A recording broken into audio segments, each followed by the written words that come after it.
When it comes to making decisions about your money, do not let yourself get sidetracked from your goals. Today, I'm going to be breaking down how to form habits, maintain focus, and how to build the expertise that will allow you to trust your own decision making, and how all of that relates to finding success in the financial world. Let's get into it. Growing up, most of us are told some very detrimental lies about money, and I get it. It's what people have been taught before them, so of course it's what they're going to pass down. But what people don't understand is money is a great facilitator. Money doesn't say anything about who you are as a person. It doesn't mean that you're good. It doesn't mean that you're bad. And that's one of the biggest lies that people are told. People are told that money is the root of all evil. That definitely is not true. Money is the great facilitator. This is why the greatest charities in the world, what is the thing that keeps them alive? Money. So money can do incredibly good things. It can also do incredibly bad things. That's why I just say it's the great facilitator. I'm not saying whether it facilitates something good or bad, but what you do with it is going to determine its power. Money is potential. Once you understand that money is potential, now it just becomes a question of what exactly is it that you're trying to do with the money. And so getting people to get out of their own way around what money is critically important. And so I want people to really understand that it is the currency that facilitates things. When you think about your own life, would you go into work for free? And the answer is, no matter how much good people want to do in the world, to eat, to have a roof over your head, you're going to need money. To get other people to do the things that you want them to do, whether that's make food for you, whether that's fix roads, whether that's to create an after-school program, all of that requires money. It's just what we as a civilization have decided we're going to use as a way to manifest value, to store value, to transfer value across time and space. And so money is the way in which we sock away our energy and efforts. So you go to work, you work really hard, that's where you're putting your energy and effort. They then give you money. That allows you to carry that energy and effort across time so that as time passes, you have a way of planning for the future so that that could buy you a loaf of bread tomorrow, it could buy you a house in 5 years, whatever the case may be. But understanding that money isn't something that was made up recently by the government in order to hold people back or to allow quote unquote rich people to take advantage of other people. What money is fundamentally is it is an entry in a database that allows you to store your efforts across time and space. Once you understand that, then you understand why I say that it's the great facilitator. Now, the other lie that people are told about money is that if you have a lot of it, you have either done something bad to acquire it or you're a bad person for acquiring a lot of it. But if money really is the way that we allow value to be carried across time and space, then somebody who's able to leverage their time well in a way that can be put into money and carried across time and space, they have shown that they have a level of efficiency with how they spend their time and energy. Because the way that you get money for doing something is by making things more convenient, by solving a problem for somebody, by making something easy that was previously difficult. You, in essence, if you're getting money, you have created something in the world that somebody would rather have that thing than that money. So for instance, in my own life, when we were building Quest, what we were trying to do is say, okay, there are people that want to eat cake, cookie, pies, ice cream, but they want to stay in shape. And so they want somebody to make food that they can choose based on taste, and it happens to be good for them.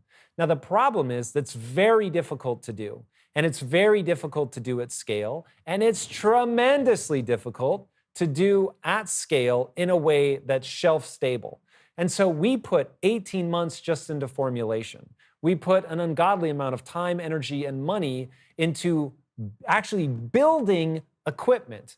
And then we had to hire people, train them how to actually produce the product, how to package it, how to distribute it, all of that. and how to do all of that at a price that it was cheaper for people to pay us the $2.50 or whatever to get that meal effectively, that they would rather have that product that we had created than that money. That money was actually worth less to them or equal amount to that product. And so now for us to do all of that work, to do all of that research, to pay all of those employees, to negotiate all of those contracts, to be consistent, to learn about health standards and practices in manufacturing food, we did all of that and turned it into something where people are like, word, I would gladly give you this money in exchange for that product. And understanding that, ultimately what you're doing is you're entering into a voluntary transaction where you've created something that people would rather have than their money.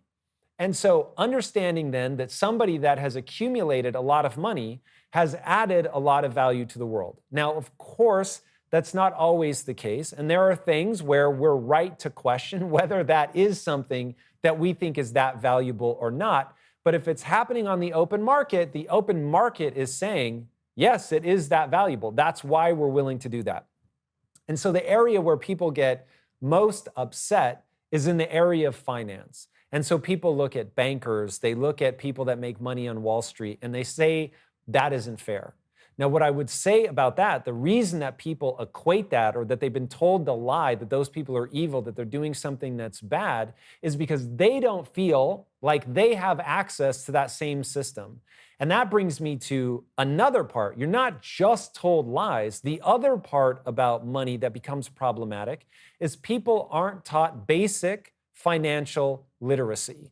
And there was a quote, I forget who said it, but they said, this is somebody very, very wealthy, one of the famous names. Unfortunately, I don't remember who it was, but one of the famous names in money. And they said that if people understood how money actually worked, they'd be rioting in the streets.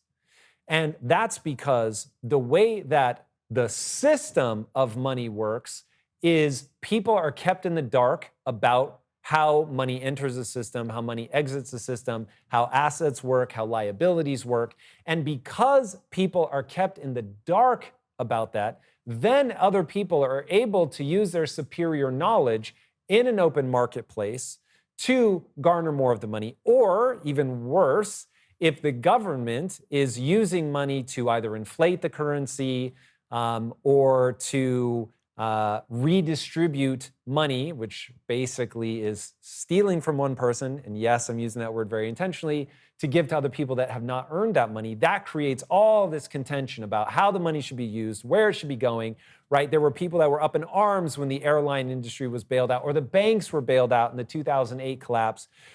But how many of us knew that the banks have actually paid that money back and the government's actually made money off of the loans that they gave to the banks? So most of us aren't taught the ABCs of money. We don't understand how investing works. We don't understand the fact that money is your own ability to store your energy and effort and your efficiency, your intelligence, all of that across time, and that you're getting paid in direct proportion. This is an Elon Musk quote. You get paid in direct proportion to the difficulty of the problems you solve. So we have all this going on. Money's amazing. It's the great facilitator. It allows you the ability to carry your problem-solving abilities across time and space. But yet, it's all wrapped up in this system where if you're not educated in the system, then there are other people that are getting ahead way faster, that are making decisions about money that you don't understand, that you're not consulted on. And so you feel bamboozled, you don't feel educated, and you've been told lies. And so you're missing out on your own opportunities. And so one of the things that makes me the saddest is that people don't even understand that essentially what you're doing is trading time for money. And so the ability to trade time for money is great. I'm glad that we're able to do it. But if you understand that that's what you're doing, then you begin to understand that there's actually larger opportunities for you that go beyond just trading time for money. So at Quest, for instance, we weren't trading time for money anymore. What we had done was create a system that was making us money in our sleep. So the bars would get produced, they would get into a distribution channel, they would go out into grocery stores, literally all over the world, and people would be buying those whether I was awake, asleep, sick, whatever, it didn't matter. If I didn't go into work that day, we were still making sales. Now, most people are in situations where if they're not going into work, then they're not making money, especially if you're a part-time employee, or now as the gig economy just becomes massive, you don't even have a salary that you can count on or sick days that you can count on when you're not able to come into the office or you choose not to go into the office, that you're not generating money. And so you're in this very precarious situation where it really, really is this one-for-one of trading time for money.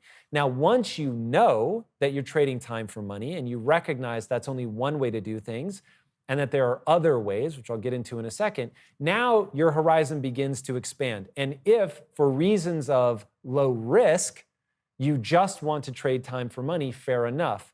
But what I'm hoping people understand, money's just a great facilitator, it's not evil, and that people that garner a lot of it are the people that have created the best system. They have traded the most value.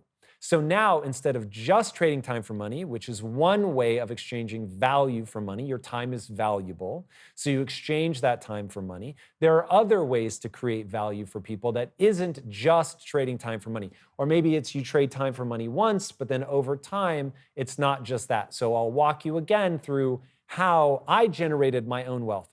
So it starts at Quest, recognizing that there's a hole in the market. So there's a problem. People want food that they can choose based on taste, and it happens to be good for them. But those products are difficult to figure out. They're difficult to manufacture. They're certainly difficult to manufacture at scale. They're difficult, tremendously difficult to manufacture at scale in a way that's shelf stable, okay? So we've got all of that going on. We recognized that. Then we did all the difficult things to make sure that we could deliver on that, which was incredible. It took a lot of time, took a lot of money, resources, learnings, decades worth of learnings coming into building all that stuff, finding experts, convincing them to work with us, all that stuff. And so now, not only is that making money while I sleep, but it's also creating what's known as enterprise value. So the company itself is becoming valuable to other people that would want to buy that company for whatever reason that might be. And now we get into how interconnected money is. And this is very much a quick nutshell, but just to give you an idea of why it's so important to be educated about money, to not be just rejecting people that make money, oh, these evil overlords of taking advantage of me. Learn about money, master the game so that you can play it very well. So the way the enterprise value works is this.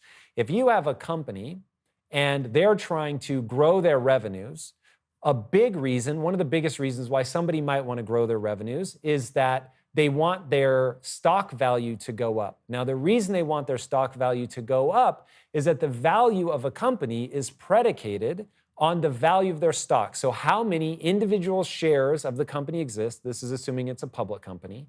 How many individual shares of the company exist? And what are people willing to pay for those shares? What's the going rate that at literally that moment? Because these fluctuate by the second.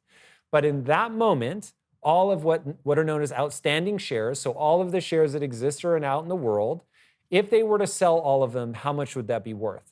Now, a company can not only sell if they hold some of those shares, they can sell them on the open market and earn money that way, but they can also borrow against that money. And so they're able to bring on debt in order to finance growth in the company, which could be adding new product lines, it could be expanding into different regions, whatever. You could use that money for a lot of different things.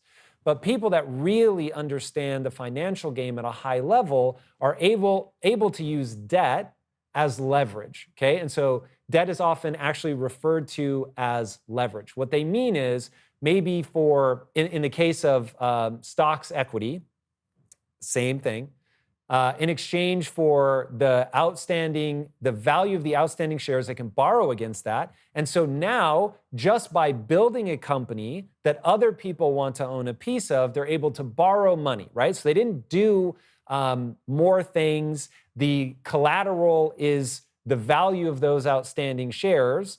And so now they're able to grow their company even more. And so they build around their company what is often referred to as a moat, because it's very hard to compete with a company that has a massive value because of the amount of money that they're able to generate off of the value of the stocks, okay? And so that's just one way. And I don't even consider myself super educated on the way that money works, to be completely honest. This has been a journey I've always known how to, not always, in my professional career, I have learned how to make money, but investing money is actually a totally separate thing. And the more I learn about investing money, the more I'm like, how are they not teaching us this stuff? And it is complicated, but it's very learnable. And so the more that you believe this idea that people that have a lot of money are evil, that money itself is the root of all evil, then you willfully remain ignorant. And now, as you willfully remain ignorant, the people that are like, yo, I know how this works, they're going out and they're garnering all the extra resources. And now the divide between the rich and the poor just gets wider and wider and wider and wider. And that's how we end up here. But if you, like me, go, hey, because remember, I started out broke. I did not want to remain broke forever. And so I was like, I'm going to have to learn how this game is played. So first I learned how to make money, and now I'm on the journey of learning how to invest money. And the more that I learn about this stuff, the more I'm like, oh my God, anybody can do this. Literally, if you meet a minimum line of intelligence, which if you're watching this, I promise you do. If you meet a minimum line of intelligence, you're going to be able to figure this stuff out. And honestly, it's the most basic stuff that you want to do. ETFs, index funds, don't try to time the market. Don't try to become a genius. Just do really basic stuff. And now you're able to take advantage not just of time, but intelligence, efficiency, all that stuff that you can, remember, sock away into money. And now that money, whether it's cash, gold, stocks, bonds, whatever you decide to invest in, that's going to carry that value across time.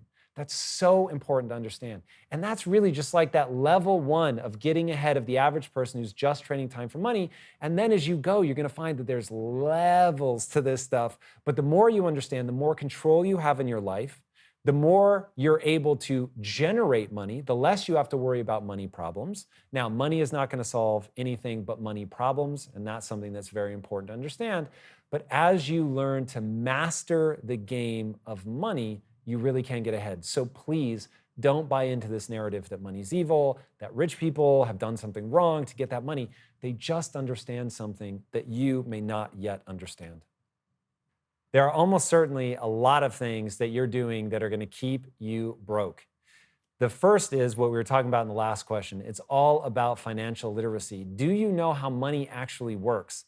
As somebody who came to this game really late, I understand how easy it is to be educated, to be, dare I say, intelligent, and still not actually understand how money actually functions. And so you want to make sure that you're taking time to get financially literate. The next thing is, and some of these are going to be so basic and people don't do them, you need to stop spending so much money. Most people live paycheck to paycheck. Even people that are making six figures live paycheck to paycheck. It's something like 2/3 of people that make $250,000 a year still live paycheck to paycheck. So the goal is, instead of flexing on how much money you make, you want to make sure that you're living below your means. If you want to dramatically reduce the amount of stress in your life and set yourself up for success, you want to make sure that you're living below your means. Now, as you begin to live below your means, the first habit you're going to want to introduce is that you're going to start saving some of your money.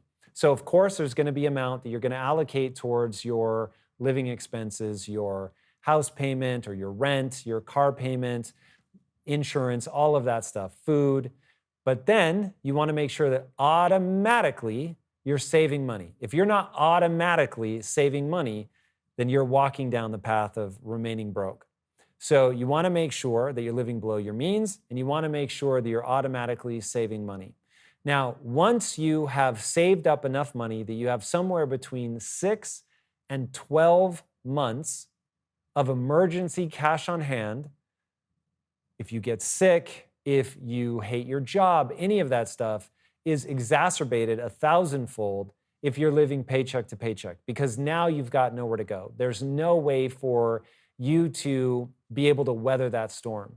And so it's what's known as a threshold event. Everything in your life may seem like it's going well until you hurt your back and you're unable to go to work for 2 months and you were living paycheck to paycheck and now you're in financial ruin. or God forbid, you get a diagnosis and you end up with medical bills and you go bankrupt from that. That happens so frequently. So you want to make sure that you have 6 to 12 months saved up. Now, once you have 6 to 12 months saved up, now we want to start thinking about investing. Now, if you're not investing, you're going to be getting eaten alive by inflation. Now, a lot of people are not thinking about inflation. And the reality is, even in a good economy, you're looking at inflation being around 2%. Now, right now, as we're recording this, inflation is about 8.5%. So you don't want to count on it being as low as 2% because that's not always going to be the case. Now, the crazy thing is, most people don't understand what inflation actually is. So inflation is your ability to buy something goes down every year. That's the same as losing money every year. So imagine if you have $100. Inflation, if inflation is 8.5% like it is now, the next year, by the next year, because it's happening every day, by the next year, you don't have $100. Even if you saved it, didn't touch it, it's locked away in your bank account. You now have the equivalent. It'll still say $100, but that $100 now only buys you the equivalent of $91.50. Okay? That's inflation. So your buying power, even though the number stays the same, the buying power is going down. So as of right now, as we're recording this, you would need to make $8.50 every year in order to stay at the buying power of your $100. Okay, so saving money, even though I just told you to save 6 to 12 months, you want to make sure that you understand that you can't just sock all of your money away and think that it's going to stay. And this doesn't haunt anyone more than me. I get it, because investing is nerve-wracking. But if you don't invest, you're not going to be able to keep up with inflation. If you don't keep up with inflation, you're going to be losing money over time. And if you're losing money over time, that nest egg that you're going to hope takes care of you at the end of the day isn't going to be there for you. And so you really have to be thoughtful about how you invest.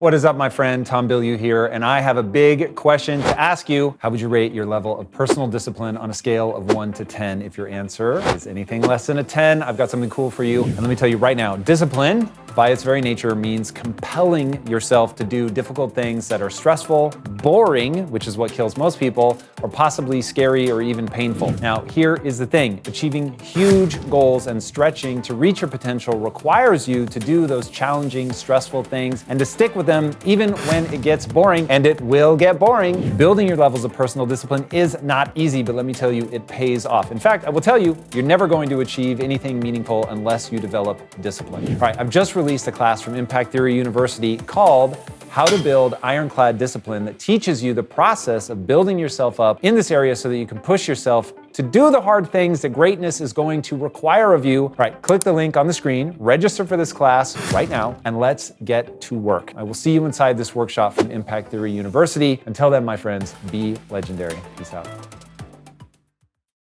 Now, I'm going to give you the most basic advice on investing. Now, why am I giving you basic advice? Because all the smartest investors in the world are saying, if you don't know anything about investing, this is what you want to do. And because I do not consider myself a good investor, this is the only advice that I feel like I can give you that's actually sound advice. And that is to invest in passive things. So you're going to be investing in ETFs, in index funds. Now, index funds are the easiest to explain. An index fund is a group of companies. So rather than you saying, I'm so smart, I know what companies are going to do well, I would say, don't do that, because even the smartest people that do this for a living have a hard time being right over a long period of time. Here is a fact that most investors don't want you to know. Most investors over a 10-year period are going to lose to an index fund. So the really smart people with all the algorithms, they're all going to lose to just picking a big basket of companies and investing in those and not touching the money. And then doing something called dollar cost averaging. So rather than thinking that you're so smart that you're going to beat the market, right? I'm going to time it. I know when the bottom is, right? Because the best advice on investing you're ever going to get is the following: buy low, sell high. Now, I don't mean that as a joke. that really is the best advice you're ever going to get. The problem is most people can't do it. And the reason they can't do it is they get emotional or they don't have enough knowledge. And so I see so many people making these big bets because it's sexy, it's cool, and when it hits, you feel like a king. The problem is the house always wins. And the odds of you on a long timeline winning like that are virtually zero. And Ray Dalio made this really clear to me. So Ray Dalio runs the largest hedge fund in the world. It's called Bridgewater and Associates. And he says, Tom, look, I'm spending hundreds of millions of dollars on research. I've spent probably even more than that building the best algorithms in the world. I have a talent pipeline where I'm recruiting the best and the brightest people from across the entire world. I have fiber optic cables that allow me to make transactions that are measured in milliseconds. And you're competing against me if you're trying to actively trade in the market. And so that's why people like him who understand how this system works are saying for the average person, that's not the game that you want to play. The odds of you losing border on 100%. But if you go with something like an index fund, which is, there's one called the S&P 500. The S&P 500 is effectively the 500 biggest companies on the stock market. Now, the odds that you become one of the biggest companies on the stock market and stay there, you're going to stay there for something. I think the average company stays on the S&P 500 for like 16 years right now. Now, it's been declining, but still, that's a long time.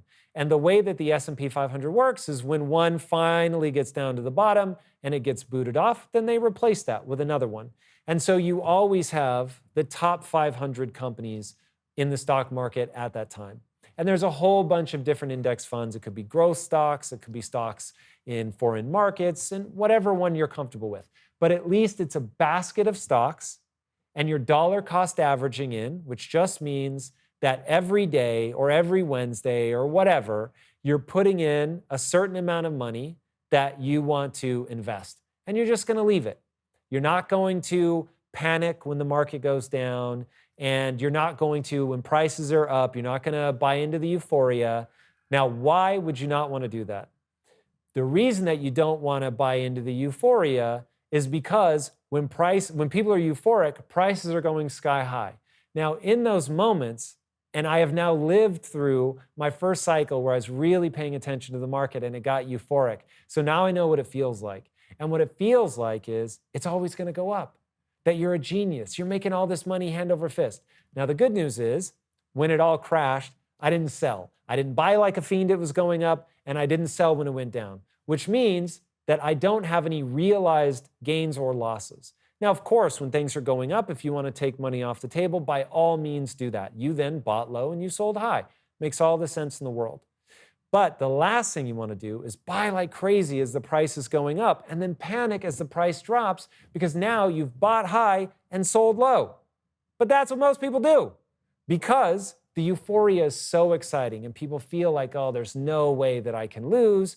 And then when the bottom falls out, they feel like, oh my God, it's only going down. This is all going to go to zero. And the reality is it might. But if you follow the principle of never investing more than you can afford to lose, then you can ride out the market. And if you're in a passive fund like in the S&P 500, then it's just your dollar cost averaging. You're just buying at that steady interval. Now, when the price drops, you might buy more, right? If you know what a good deal looks like, hey, if the S&P 500 is down 20%, then maybe what I'm going to do is buy, instead of my $100 a week, I'm going to put in $150 or $200 if you have the capital to spare. Now you're getting things at a discount, right? I've heard it said, I think it was by Jaspreet Singh, that a recession is basically just a Black Friday deal for assets because now everybody's panicking, prices are falling, but if you've been passively investing into something as stable as the S&P 500, now you're just able to get more of that at a discount. It can be very advantageous. And this is why they say more millionaires will be made in a recession than in any other time, because all of these assets are on discount. Now, the question is, What's an asset? And so this is another habit that keeps people broke, is they're not learning about money. They're not taking this time to figure out the difference between an asset and a liability. People are spending all of their money. Death habit number one, you're spending all of your money on liabilities and not assets. So the key is to understand what an asset is, to understand what a liability is, and to buy appropriately. An asset is something that when you buy, it's going to go up in value and not cost you money, or even pays you money, more money obviously than it costs you. If you have a liability, it's the exact opposite. So the classic example of a liability is a car payment. The second you drive a car off the lot, it's going down in value, and with very rare exception, it is never going to go back up. So it's going down in value, and you've got to keep making those payments. So you've got money going out while value is declining. Another one that people often think of as an asset, but is usually a liability, is your own home. Now, the reason that your own home is so frequently a liability is odds are you have a mortgage. Odds are it's the most expensive thing in your life. And it's not like you can just get out from under that liability, especially if the bottom falls out. You're going to have property tax depending on where you live, and you're going to have upkeep no matter where you live.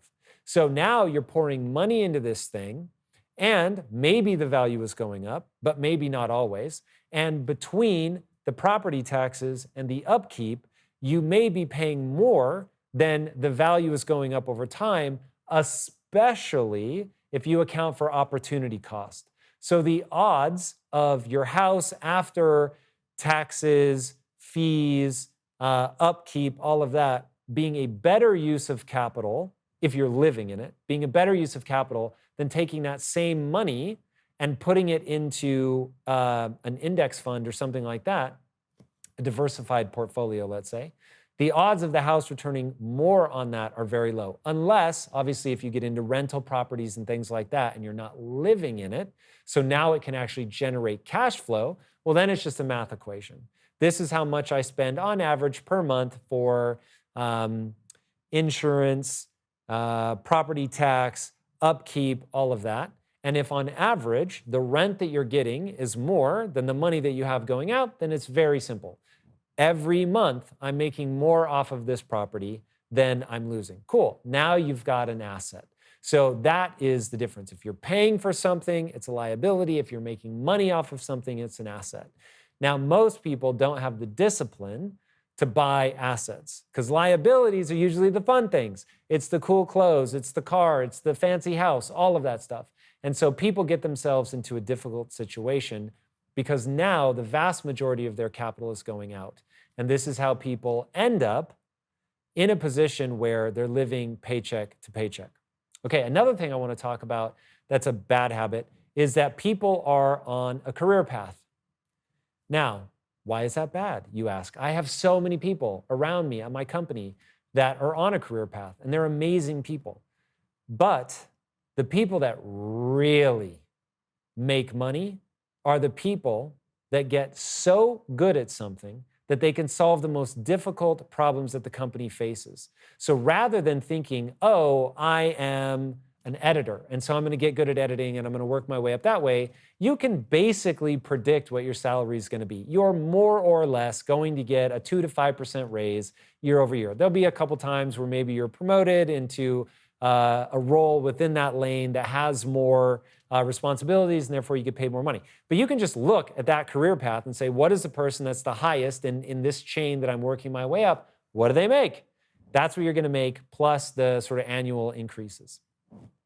On the other hand, if you look at who's the person in the company making the most money, full stop, now you begin to understand that just following that one career trajectory is not necessarily going to be as lucrative as solving those very difficult problems that the highest paid people in the company are solving.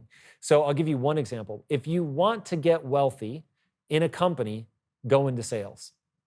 I mean, that's just like the classic path to making money, because now if you're getting a commission off of what you sell, you're only hemmed in by how much you can sell and the price of the thing that you sell.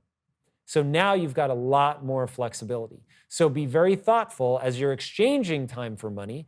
Don't forget that you also want to be in a position where you can exchange skill set for money, efficiency for money. All of those things allow you to break the basic time for money equation. And that is going to be far more lucrative. And now, as you're making that extra capital, if you keep your costs of living low, now you're able to invest into those assets. And as you invest into assets, now you're kicking off either cash flow or you're building up wealth over time in something that can be sold for way more than you bought it for. Okay, if you do all of that, you can finally break these habits that are keeping you broke. There are certain habits that basically all wealthy people have in common that you guys can put to use in your life. And the first one is going to be the most controversial, but I could not feel more strongly about this. They make no excuses. They take total responsibility for their lives. In fact, many people that fall into that category will take responsibility for things that clearly don't even have anything to do with themselves. I have said many times, this is arguably the most controversial thing I've ever said, but I'm telling you, if you adopt this in your soul and act accordingly, it will change your life forever. You will become an unstoppable machine. If I, Tom Bilyeu, were hit by a drunk driver, I would blame myself. Not because I don't think that the drunk driver caused the accident, because blaming the drunk driver gives all my power away.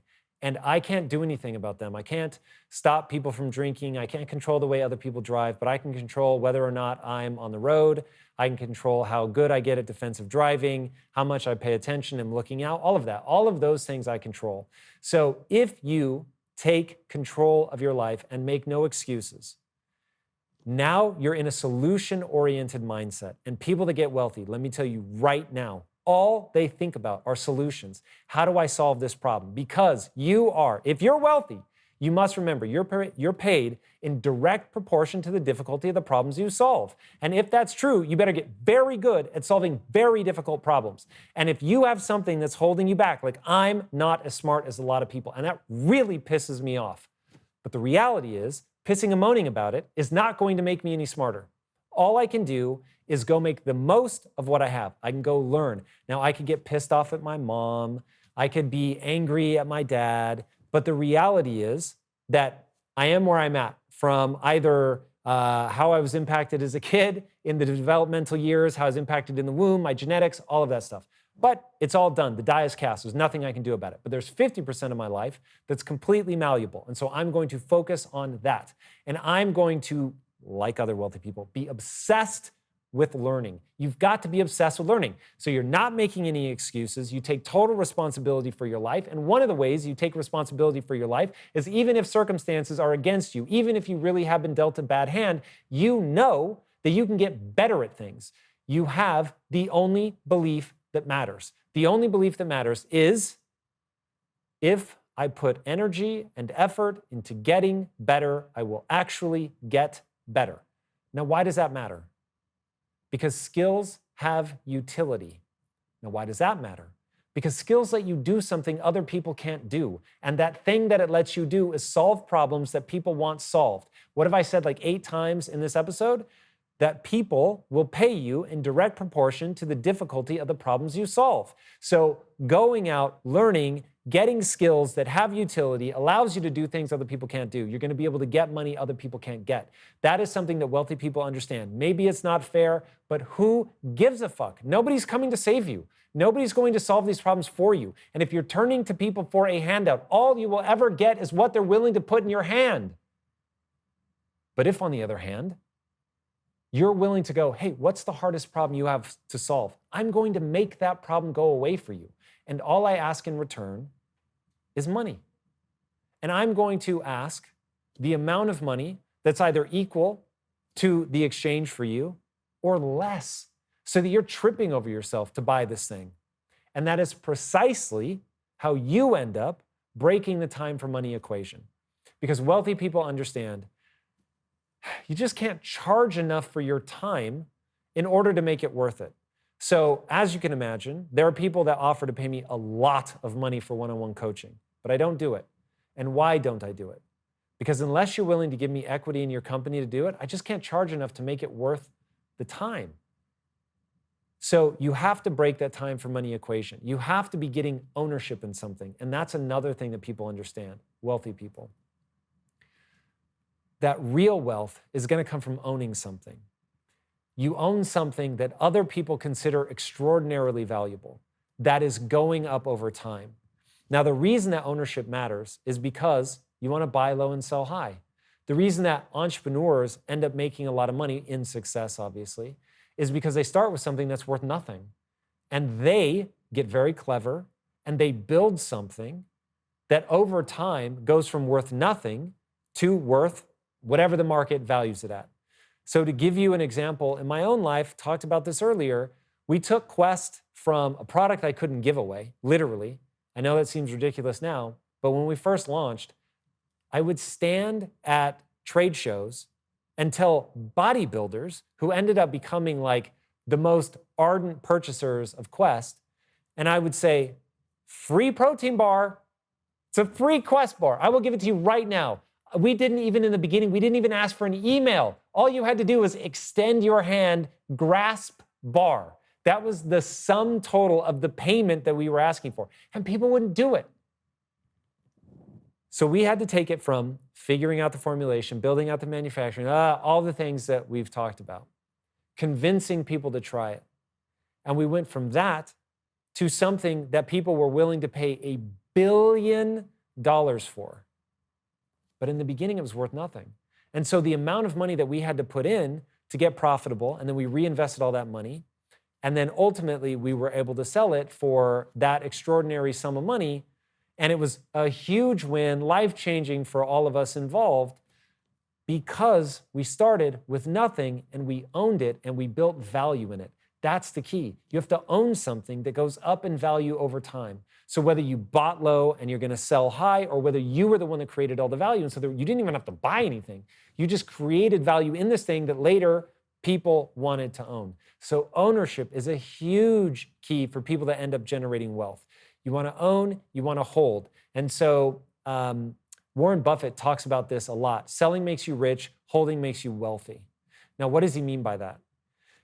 If you want to sell something, you can get that influx of cash, and you will have whatever that cash is now. But now you're fighting against inflation, right? So you've got the money, but what the hell do you do with it? What are you going to do with it that doesn't allow it to get chipped away by inflation? You're going to have to find somewhere to put that money that's earning you more money than inflation is taking. And so that's why holding really becomes the ultimate play if you're holding the right thing, because it's going up, up, up, up, up over time. And then you can either borrow against that, and this is something that wealthy people understand. You can borrow against your assets. You don't even have to sell them. You use the asset as collateral. You go to a bank, and let's say that your collateral, sorry, it is your collateral, but your asset is what I meant to say. Your asset is going up, let's say 5%, 7% year over year, and inflation is 2%. Or like right now, 8.5% is the current inflation. Hopefully by the time you watch this, that won't be true. And your asset's going up by 10%. So now you're in a situation where even though inflation is chipping away at most people's ability to buy, and whatever you have in savings is going down by that amount of inflation, you've got this asset that's going up more than that cost. Now, if you've got a bank that's willing to give you a loan with that asset as collateral, and the loan is, let's say, 3 or 4%, but you're making 5, 7% off of that money that you're either using to reinvest in your company or buying stocks or whatever you're doing. You have to be very careful buying stocks on debt, which I advise people not to do. But just so you understand how money works. Wealthy people that know how to use debt effectively, that's what they're doing. They don't sell the asset, they borrow against the asset. And as long as there's a delta between the cost of the loan and the amount that the asset goes up, you now never have to sell the asset. You can just keep borrowing against it. This is how real wealth is made, real generational wealth. So yes, you can sell the asset and you can make that money, and you will have to do that over time in order to pay back the loan and all that stuff. But again, there's a delta. So even as you're selling pieces, you're making more than you have to pay back. It's really crazy, and it's freakish how long it took me to understand even basic things like that. So trust me when I say I deeply empathize with people who are hearing that for the first time. So understand that. They understand they have to own something. They have to own something that goes up in value over time, and that they want to own something ideally that they can borrow against. And so that's how selling makes you rich, but owning and holding can make you truly wealthy. All right. Those are the habits. If you follow those habits, you really can turn things around in your life. Be hyper careful about using debt. That's like the advanced level stuff, but just by way of making sure you understand how the system works, it can be a very powerful tool in the right hands. I know a lot of people are asking the question, do I have a spending problem or do I have an earning problem? Now, the great news is you've identified the only two levers that there are. You can either spend less money or you can make more money. Those are your two options. But I would say that most people have a problem with both.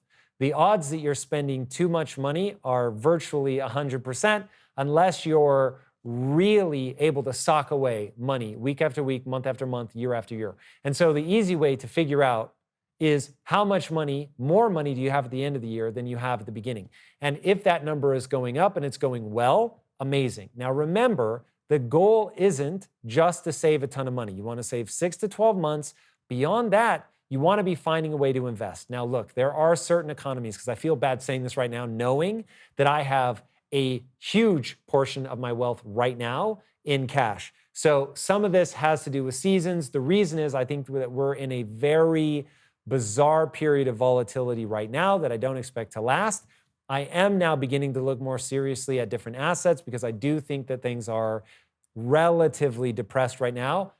Be aware though, I am not a financial advisor. This is not financial advice. You should be very careful who you take financial advice from. So when it comes into the specifics, I would say go find somebody that knows way more about what I'm talking about. But just getting you to understand, I was feeling weird not admitting that right now I have a ton more in cash than I would normally. So anyway, there are different seasons, but for the most part, you don't want to have a bunch of money in cash. You want to have your 6 to 12 months, and then you want to have the rest invested in something that is very passive. You're not in there actively trading, going up against people like Ray Dalio. You're taking a basket of things. You're not trying to time the market. You're not trying to outsmart the market. You're saying, this is how I say it to myself. I'm not smart enough to pull this off. So I'm going to take a diversified approach to buying low, selling high. I can't time the market, so I'm going to dollar cost average in. And then I'm just going to make sure that my assets are going up over a long period of time. I'm not going to panic about little blips. So, and I'm talking like 3 to 4 year movements. So I'm not worried about something going down over a 3-year period. I'm just thinking, okay, I want to make sure that I have a very robust, diversified portfolio and that it's going up over longer periods of time. And just look at historicals. How has it performed historically? There are no guarantees, of course, but if something has done well over the last 100, 120 years, odds are that you can roughly count on something like that moving forward.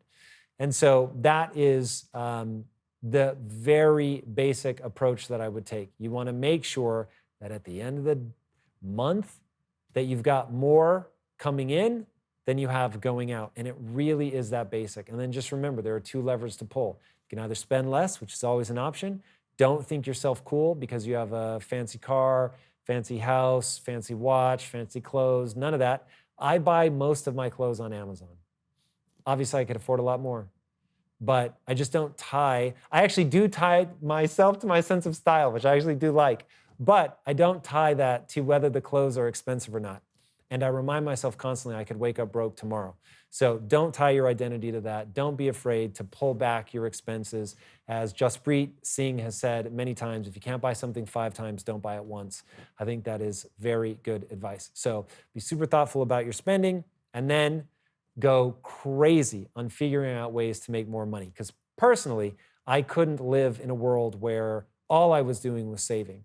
I want to be excited about my potential upside opportunities. And so for a lot of you, figuring out a way to invest in yourself, to take a chance on yourself as either having a side hustle or being a full-blown entrepreneur will be the greatest journey of your life. Even if it doesn't end up paying off financially, it will be an incredible journey. And if you love it and you love that hustle, as long as you're not investing so much money into the bank that into the business that it becomes stressful if you lose it, then hey, that first one fails. Try again until you find one that succeeds. Successful entrepreneurs almost always have a litany of failures behind them, so don't stress yourself over that. Just make sure that you're in a position where you don't need a lot of money to survive, and then you can do a lot of cool and exciting things. The most important question you can ever ask about money is, can money buy happiness? And I'm begging you and pleading with you over the next however many minutes, Please pay attention so that you may learn easily what I learned with great difficulty. Money can't buy happiness. I'm sure you've heard that 1,000 times, but I want to tell you why it can't buy you happiness, but why people keep chasing money. Because people are always going to chase money. And the reason people are going to chase money is because it is extraordinarily powerful. But it can't touch how you feel about yourself.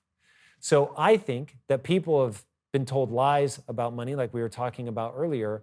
But one of the lies that you've been told is that money isn't powerful. It's not going to make you feel the way that you want to feel. And the truth is, it isn't going to make you feel better about yourself, but it is the great facilitator. And so if there's something that you want to build, money is going to unlock that. Money can make you feel amazing, that you can do something incredible with your time, your opportunity, your knowledge. You can build something extraordinary that is this economic engine that serves people. I think entrepreneurship is turning your potential into skill set in a way that allows you to build this ongoing economic engine that allows you to create something that improves people's lives. That to me is entrepreneurship. And that's awesome. That feels amazing.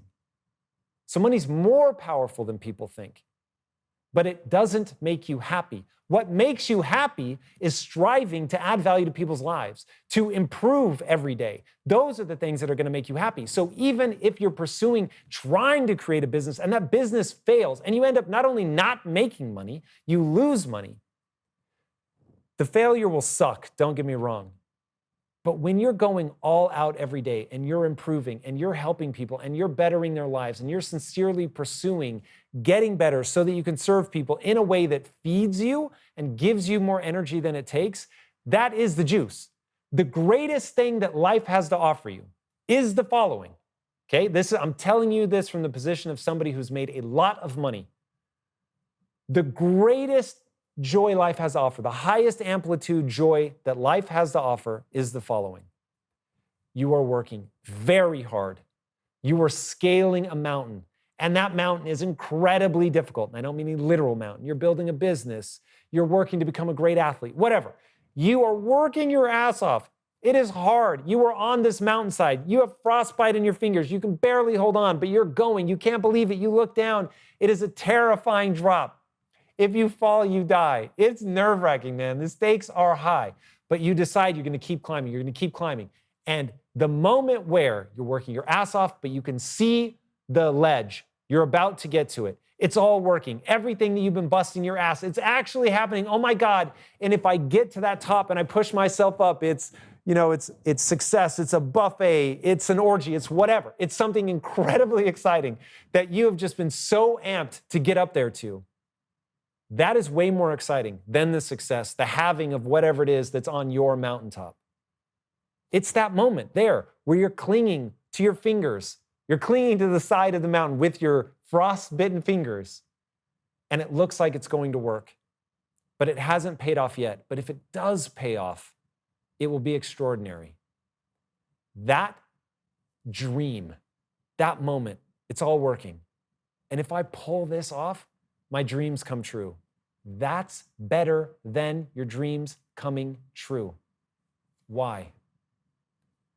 Because the way the human mind works, you can never eat a meal so satisfying that you're never going to be hungry again. You can never drink a drink so thirst-quenching that you'll never be thirsty again. You can never have sex so good that you never want sex again. It's just not the way that it works. We have this internal hunger that nature has given us to make sure that we keep going and we keep getting fed and we keep getting water and we keep procreating. We have to keep doing all this stuff. So you have, from an evolutionary perspective, buried inside of you an insatiable drive to keep going. So you can't ever have that thing. Even happiness is fleeting. You can't have happiness. You can't hold on to it. It's never going to be yours forever. It will come in and out of your life. But the things that create happiness, improvement, sincere pursuit, doing something you're passionate about, helping other people, those are the things that are going to make you feel the way that you want to feel. Now, the master trick that money pulls is one, because it's useful, in the way that we talked about, the great facilitator, it allows you to build, people will chase it forever. When people get it, they get all these signals of success. And because people often struggle with money problems, they look at that and they think, oh my God, if I had all those cool things, I would feel about myself the way I feel about that person, and all of my stresses would go away. The reality is money will make money problems go away. It really will do that, and it's incredible. And it will alleviate a ton of stress in your life. But it will never make you feel about yourself the way you feel about that person, because you have misattributed being in awe of that person with the money.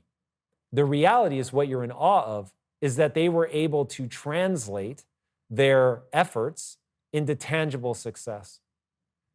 Now that you should be in awe of, that you should strive for, and that striving, even if you're never able to achieve the level of accomplishment that you want, that striving, that improvement, that translating your potential into actual usable skill set, that will make you proud of yourself. That will give you self-respect. That will give you self-worth. Don't worry about the championship ring.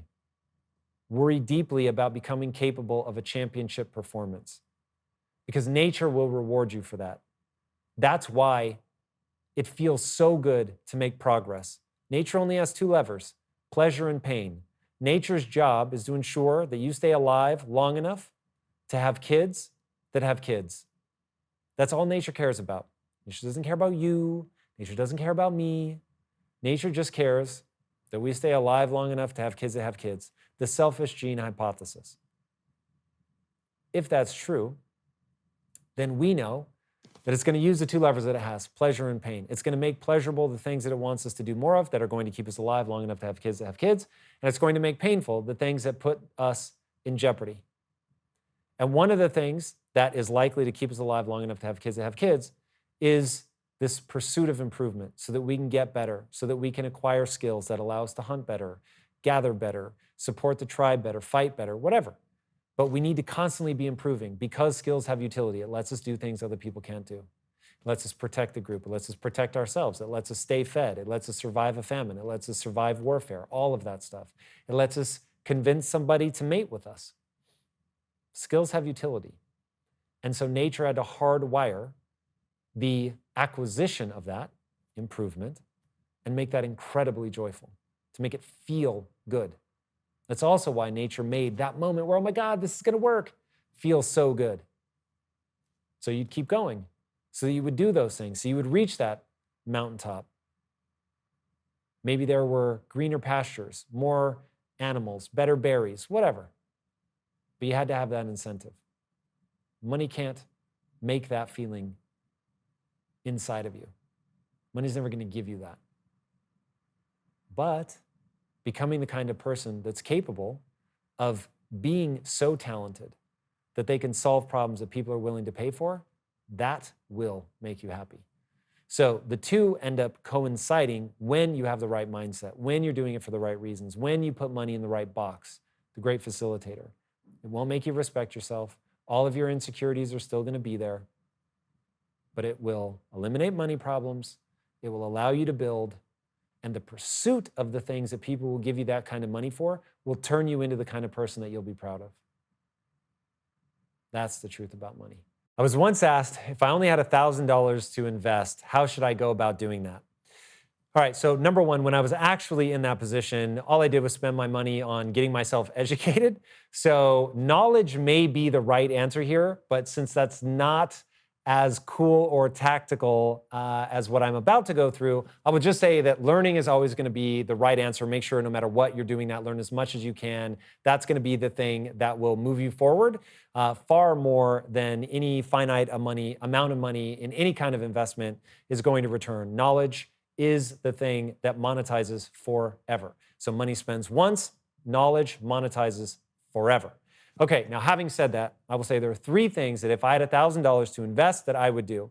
Now, again, I don't consider myself a master investor, so take this for what it's worth. The first thing that I would do, and the bulk of what I would advise you to do with your money, this is actually not what I did. I did the first thing I said, which is learn like crazy, and then the third thing, which I will tell you when we get to. That's where I put the absolute vast majority of my money.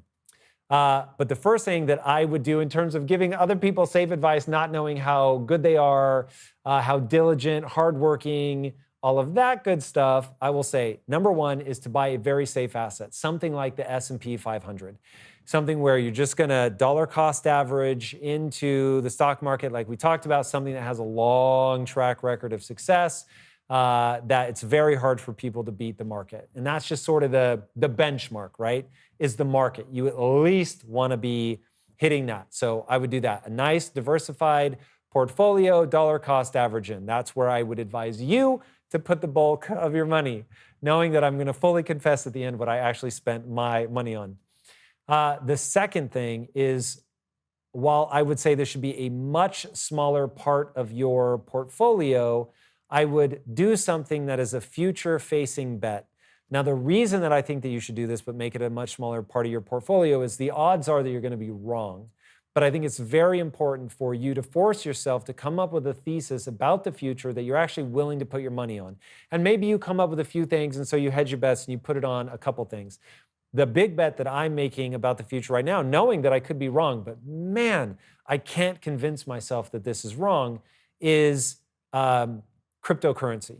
So I'm just an absolutely massive believer in the blockchain. And so I think that it's going to transform everything. And I'm saying this in the middle of a bear market. I have not sold a single Satoshi.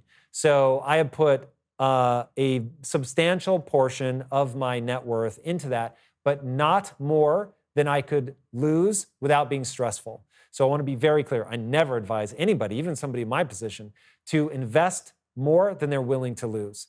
Now, because of that, we're in a bear market right now. I don't really care. As long as my long-term thesis is intact, which I think the world is going more and more digital, I think people are going to digitize more and more things, and money, for sure, is going to be one of those things. It so happens that I think as of right now, the two safest bets, because I'm actually quite risk-averse until we get to number 3, where you see I'm a total psycho for risk, but for most things, I am totally risk-averse. So I've only invested into 2 things that I hold currently. I had 3 at one point in any major way. I think I have some minor things here and there, but very minor. And that's Bitcoin and Ethereum.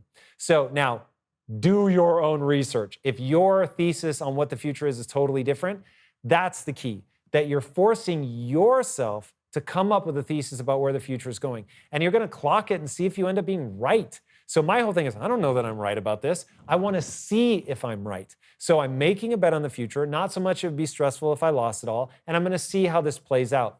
Now, as I begin to trust myself more, this is where you just take call it the risk bucket. So the first bucket is the as low risk as we can and still beat inflation bucket.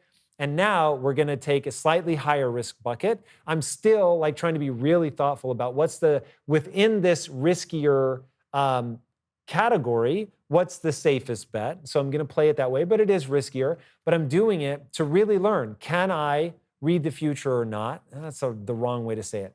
Can I create an informed enough hypothesis that I'm right enough to beat inflation, right? That's always the name of the game.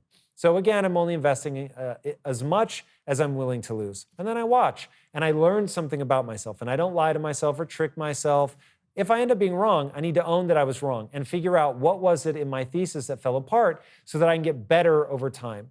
And also, I'm being very thoughtful about who I listen to, right? And that's something that you really want to do. As you're investing this money, who are you going to take advice from, right? So being really thoughtful about that and then checking their track record.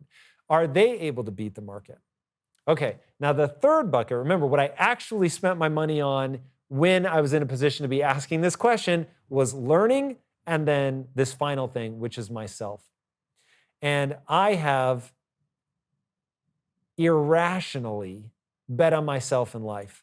Now, it ended up paying off, at least so far. And so we can be tempted to say survivorship bias, or to not recognize that it could be survivorship bias, right? There could be a million universes in which betting on myself was the worst thing I could have ever done. And so I way overextended myself on the bet on myself portion of this bucket. But that was always my strategy, was I wanted to invest in myself, knowing that I had to get so good that I could do other things that people couldn't do, that I had to take complete and total ownership of my life. I couldn't make any excuses. I could never say, oh, this is somebody else's fault. And if I ended up homeless, there was no one to blame but myself. Now, I was very comfortable with that. So you have to be really thoughtful about how comfortable you are with that. And what does your worst case scenario look like? I have the very good fortune of when I was in my young days and I really didn't know how I was going to put food on the table, that I knew I could always go back and live with my mom. And I used to say that to myself, and not everybody has that. But I was like, well, worst case scenario, I'm not going to starve to death. I just need to save enough gas money that I could drive back home. And I was like, okay, I know I can't ever go below the gas money it would take me to get back to my mom.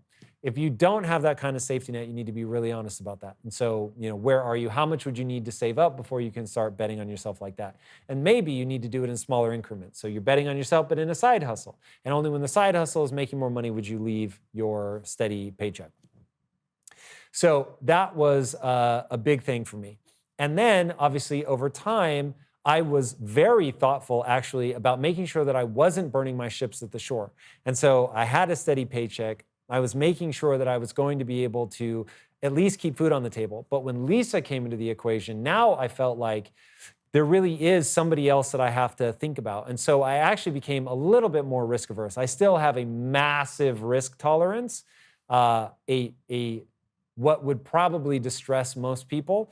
But I have found that if you can really check yourself so that okay, this isn't working, you're not lying to yourself, you know when something is going in the wrong direction, you're willing to stare nakedly at your inadequacies, you can trust yourself to invest because at some point I'm just going to have to admit this isn't working, I need to scale back, pivot, whatever the case is. And so I definitely trust myself to do that. And given that I have Lisa, who's just a wicked entrepreneurial mind, that I've got somebody else that's going to be able to gut check me and say, okay, this isn't making sense. But I think having a bucket, but you have to consider that betting on yourself is the highest risk bucket. So you want to be very, very careful. You are what's the phrase? You never want to fool yourself, and you're the easiest person to fool. And so you have to be very careful, knowing that your whole job is to be honest with yourself, be able to accurately self-assess, and that the thing that you're probably the worst in the world at assessing is yourself. So you have to be very, very thoughtful that it's going to be all too easy to convince yourself that you're a sure bet. I had convinced myself that I was a sure bet, but you'll notice that I didn't give you the same advice because I know how insane that is. And that the fact that I was able to convince myself to do it, even though it worked out, I try to be very realistic about, you want to be really, really careful. And so I would not advise other people to do the very thing that I did. So all the things that I've talked about today are the things that I strongly encourage you to do. I do not advise you to, be crazy high risk. Don't burn the ships at the shore. Be very thoughtful. Protect your downside, which is definitely something that is between the lines talked about. But I'm glad that I'm saying that now explicitly. You want to protect your downside. Be very careful. Make sure that you have an exit. Do not put yourself in a position where you don't know what your way out of this is going to be.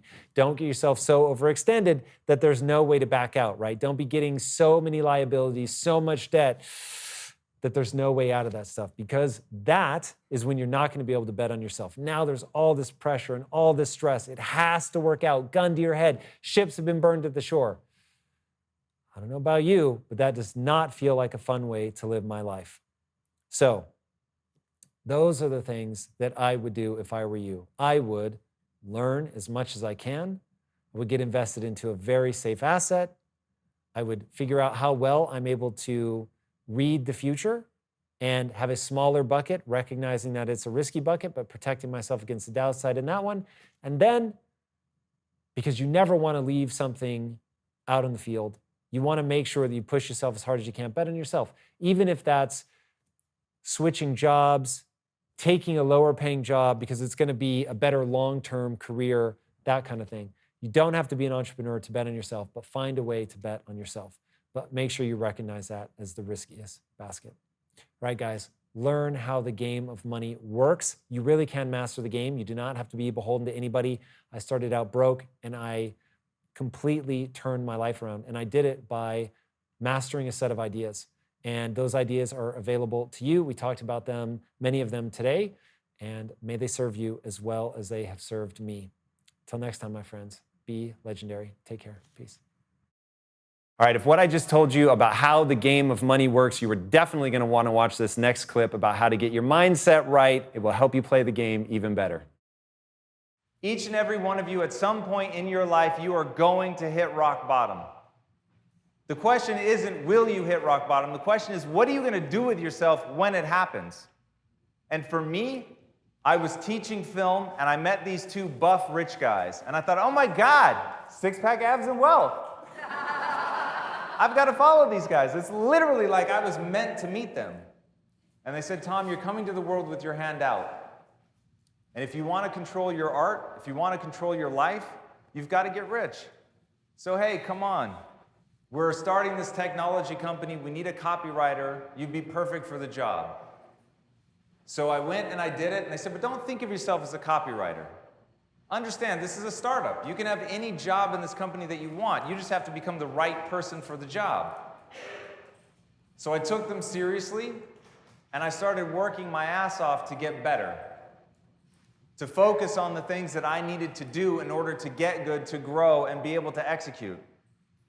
And I got so good that by the time we sold that company, I was the chief marketing officer, and they'd given me 10% of the company just based on performance. So imagine giving somebody something that amounts to millions of dollars just based on how hard they've worked. That was the kind of blood, sweat, and tears that I put into it. But when I came into it, we all thought it was going to take us about 18 months to sell the company. 8.5 years later, in the depths of despair, I realized something had to change. And I went to my partners and I quit. And I said, guys, here's your equity back. I don't believe I should get anything. I don't plan to cross the finish line. I'm going to go do something that makes me feel alive. And let me tell you right now, I said that from the position of being in a place where I had ownership in a company worth millions of dollars. I was making more money than I'd ever made in my life.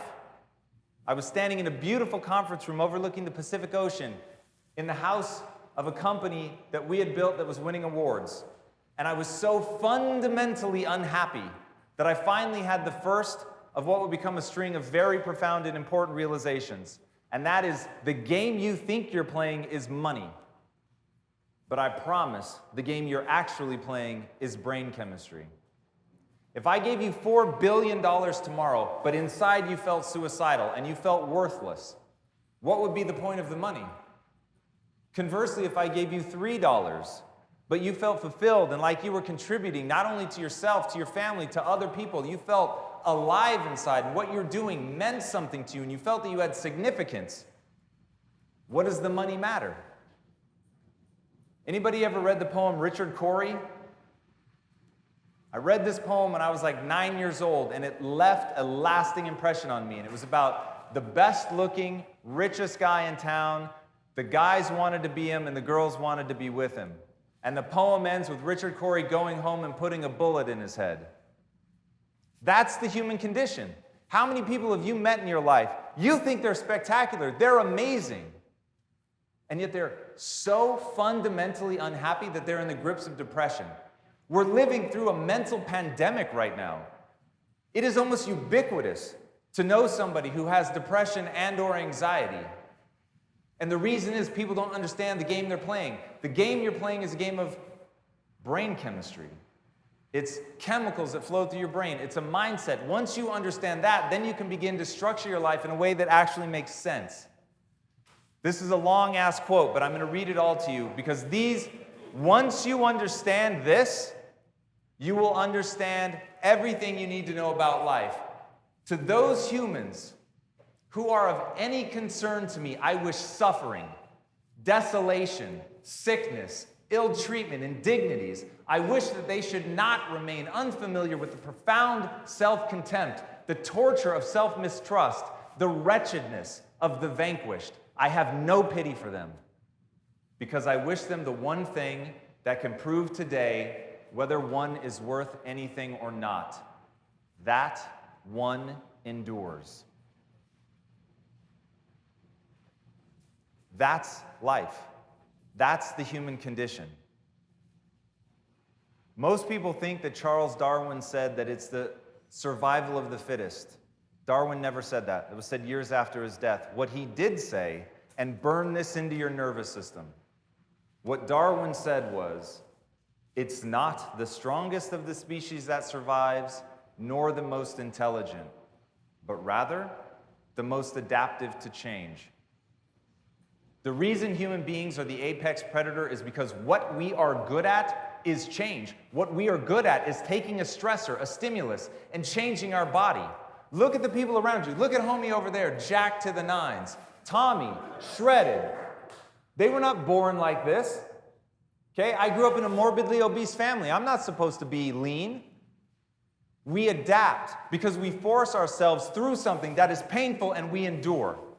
What was Tommy talking about? The takeaway from Angela Duckworth's book that really stuck with him. Many people start, but few endure.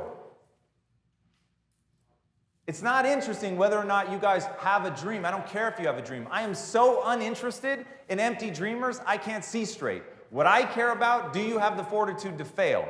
And what do you learn from that failure? Do you get back up? Do you keep going? Do you force yourself to recognize that this is a question of adaptation? You simply have not done to yourself what you need to do in order to be good enough to succeed. And it really is that simple. Once you accept that the thing that separates you from the rest of the animal kingdom is an unimaginable ability to become. You have an unimaginable ability to become something. In 2014, private companies averaged 8% annual growth. After I went into my partners and I said I quit, and I'm going to go do something that makes me feel alive, they were totally shocked. And I got all the way to my house, and I was on the phone with my wife. I did it. I had been unhappy for so long. And I said I did it. I told them I quit. I gave back the equity. Here I am, and I'm pulling into the driveway at my house, and my phone rings, and it's my partners. They say, come out to dinner with us. Out of respect and love, I went out to dinner with them, and they said the now famous words, we could do this without you, but we don't want to. And that gave me what I needed to connect to something other than money. It reminded me of the brotherhood. It reminded me that I had fallen in love with these guys as human beings, that there was something more than money. There was something more than being a clever marketer. That I remembered for a second who I am, the things that make me unique, that I have a desire to connect, that I actually enjoy communities, that I'm not a guy with a killer instinct. I'm not interested in stepping on my competitors' necks. That's just not how I'm wired. I'm wired to build something. I'm wired to see people shine. I love seeing other people win. I think it's incredible. Now, that doesn't mean that I don't want to win. I want to win at the absolute highest level. I want to be the greatest of all time. I want more people to write about me going to Mars because they're terrified to try to match my intros. I want that, right? And I hope each and every one of you wants to play at that level. I hope each and every one of you looks at the greatest of all time and says, if I'm willing to break myself and have to get there, I could do it. But being honest with who you are, being honest that if there's something else that you want to bring to the table, that you find a way to do that. And so I said, guys, I will come back and work with you on one condition. I will never prioritize money again. My highest value in business is camaraderie. And at the time, that was sacrilege. We had made a pact with each, there was 3 of us. The 3 of us had made an actual pact that we would do whatever it took to make our technology company more profitable. And if that meant skipping a family vacation, if that meant waking up at 2 a.m. on a Saturday to meet and brainstorm, we did it. Both of those stories are real. We did things like that. I would go away with my wife for Christmas to see her family in London, and I would literally take a camera with me so I could watch the company back in LA.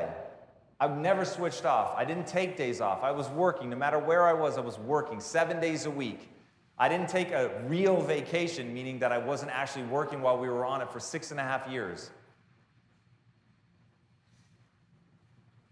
So if I'm going to go back to that, this is going to be in service of something that I can believe in. This is going to be something that makes me feel alive. This is going to be something that I'm passionate about. It's going to be something that I actually feel like I'm contributing to the world, that I would be willing to do all of that with a smile on my face. And I said, the only question I will ever ask again in the context of business is this: what would I do and love every day, even if I was failing? If you guys can get on board with that, if we can build something from a position of wanting to bring value and not worrying about the money, then we can work together. And so they said that they felt the same way, and we started this crazy protein bar company called Quest Nutrition. Everyone told us that we were out of our minds. I was talking to Ben earlier about, imagine you're a 15-year-old who wants to play in the NBA, and all you hear all day long is, kids, you're never going to make it. And to have the fortitude as a teenager to push through that and believe in yourself. It's what I call the arrogance of belief. I was so on fire with the notion that now I was going to do something that I believed in. Now I could think about my mom and my sister every day. My mom and my sister, both morbidly obese. I knew they were going to die too soon if I didn't do something about it. I believed it was my problem to solve. I believed there was nothing I couldn't do if I set my mind to it. And armed with that, armed with the passion to know that I'm showing up every day fighting for my mom and my sister, I'm not thinking about money. I'm not going to make decisions based on profitability. I'm going to make decisions based on what is metabolically real. What is the actual answer to the question of how do you end metabolic disease? And I play a game called No Bullshit, What Would It Take? No bullshit, what would it take to end metabolic disease? And the answer is you have to make food that people choose based on taste, and it happens to be good for them. That's the only way it's going to happen on a global scale. And so that's what we set out to do. But when you're armed with the notion of I want to end metabolic disease, not I want to get rich, not I want to sell my company, I want to end metabolic disease, and you let that be your driver, now you know what your why is. And we'll get to that more in a minute. By putting that mindset at the forefront, from 2010 to 2013 alone, Quest grew by 57,000%. Comparative companies were growing by 8. We grew by 57,000. I'm telling you right now, saving the world, doing the right thing, thinking about your customer, wanting them to win, wanting them to shine, wanting great things for your employees, it's big fucking business.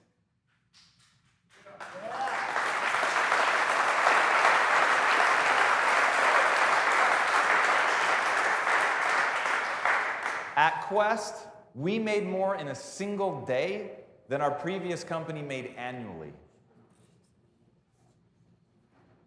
All by putting the customer first. All by saying we're only going to do what's actually metabolically advantageous.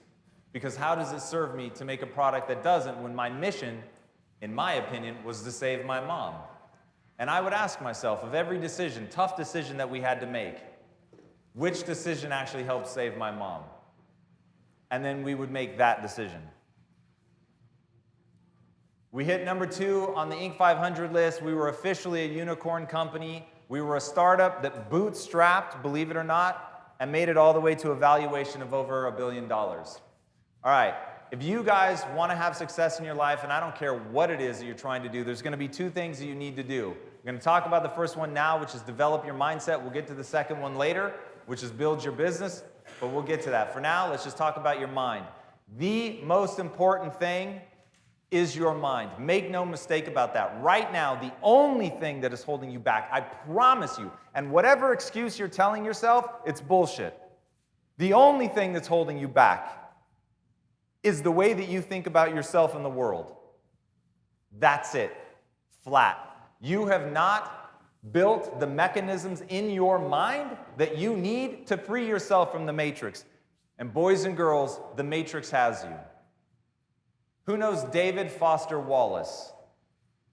You all have an assignment to do. And by the way, if you don't do this, don't think for 1 second you actually want to be successful. Stop fucking fooling yourself and go do something easier. Because this video is like 18 minutes long. It's one of the most profound things you'll ever watch. David Foster Wallace. This is water. In the talk, what he makes clear is the fish is the last one to realize that it's in water. Think about it from a human perspective. We had to discover air. We had to discover gravity.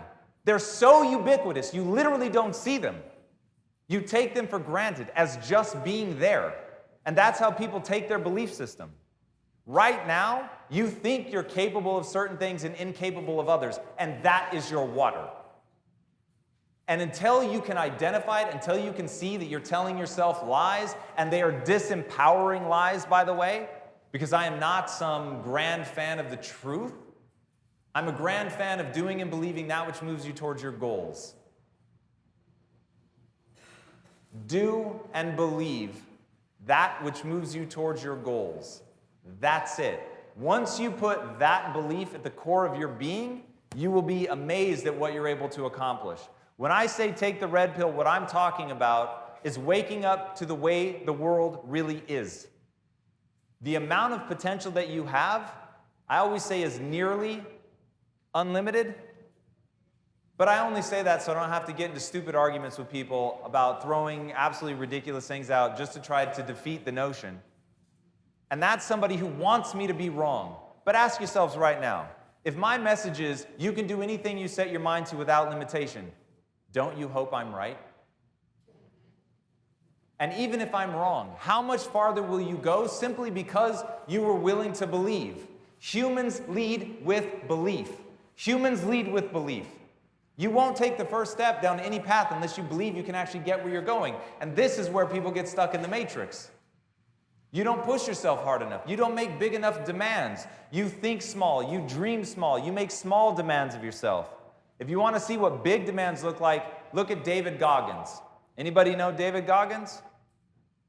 For those of you who don't, let me tell you a quick story. David Goggins is a Navy SEAL. He wanted to honor fallen SEALs. To do that, he wanted to pick the hardest thing that he could think of.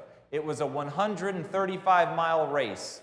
The person who put on the race said, "You can't enter my race unless you've run 100 miles in a 24-hour period. Have you?" The answer was no. He said, "There's one 4 days from now. If you can complete 4 days," he weighed 250 pounds. In 4 days, if you can complete a 100-mile race, literally running around a high school track, think about how torturous that would be. If you can complete 100 miles in 24 hours, then you get to run my race and raise the funds for your charity. So David decides he's going to run that race. He wasn't prepared. He was overweight. By mile 70, he had broken both of his feet. He had shin splints. His calf muscles were beginning to tear off the bone. He sat into a chair because he literally had nothing left to give. He urinated on himself, blood, because he couldn't move. He couldn't get up to go to the restroom, so he defecated on himself. And as he's sitting there in the chair, peeing blood, in total agony, with feces on his back, the only question he had was, what do I need to do to finish the remaining 30 miles? And so he taped his feet so that they would go numb, and he would stop feeling the pain of the broken feet. He ate something so that he would have the needed energy to keep going. And he got up and he started walking. And he walked for, I don't remember how many miles. And his wife said, "At this pace, you're not going to finish." And so he ran the remaining 19 miles, broken feet, stress fractures in his shins, blood, excrement, and he finished on time. That's what a human being is capable of. That's what a human being is capable of.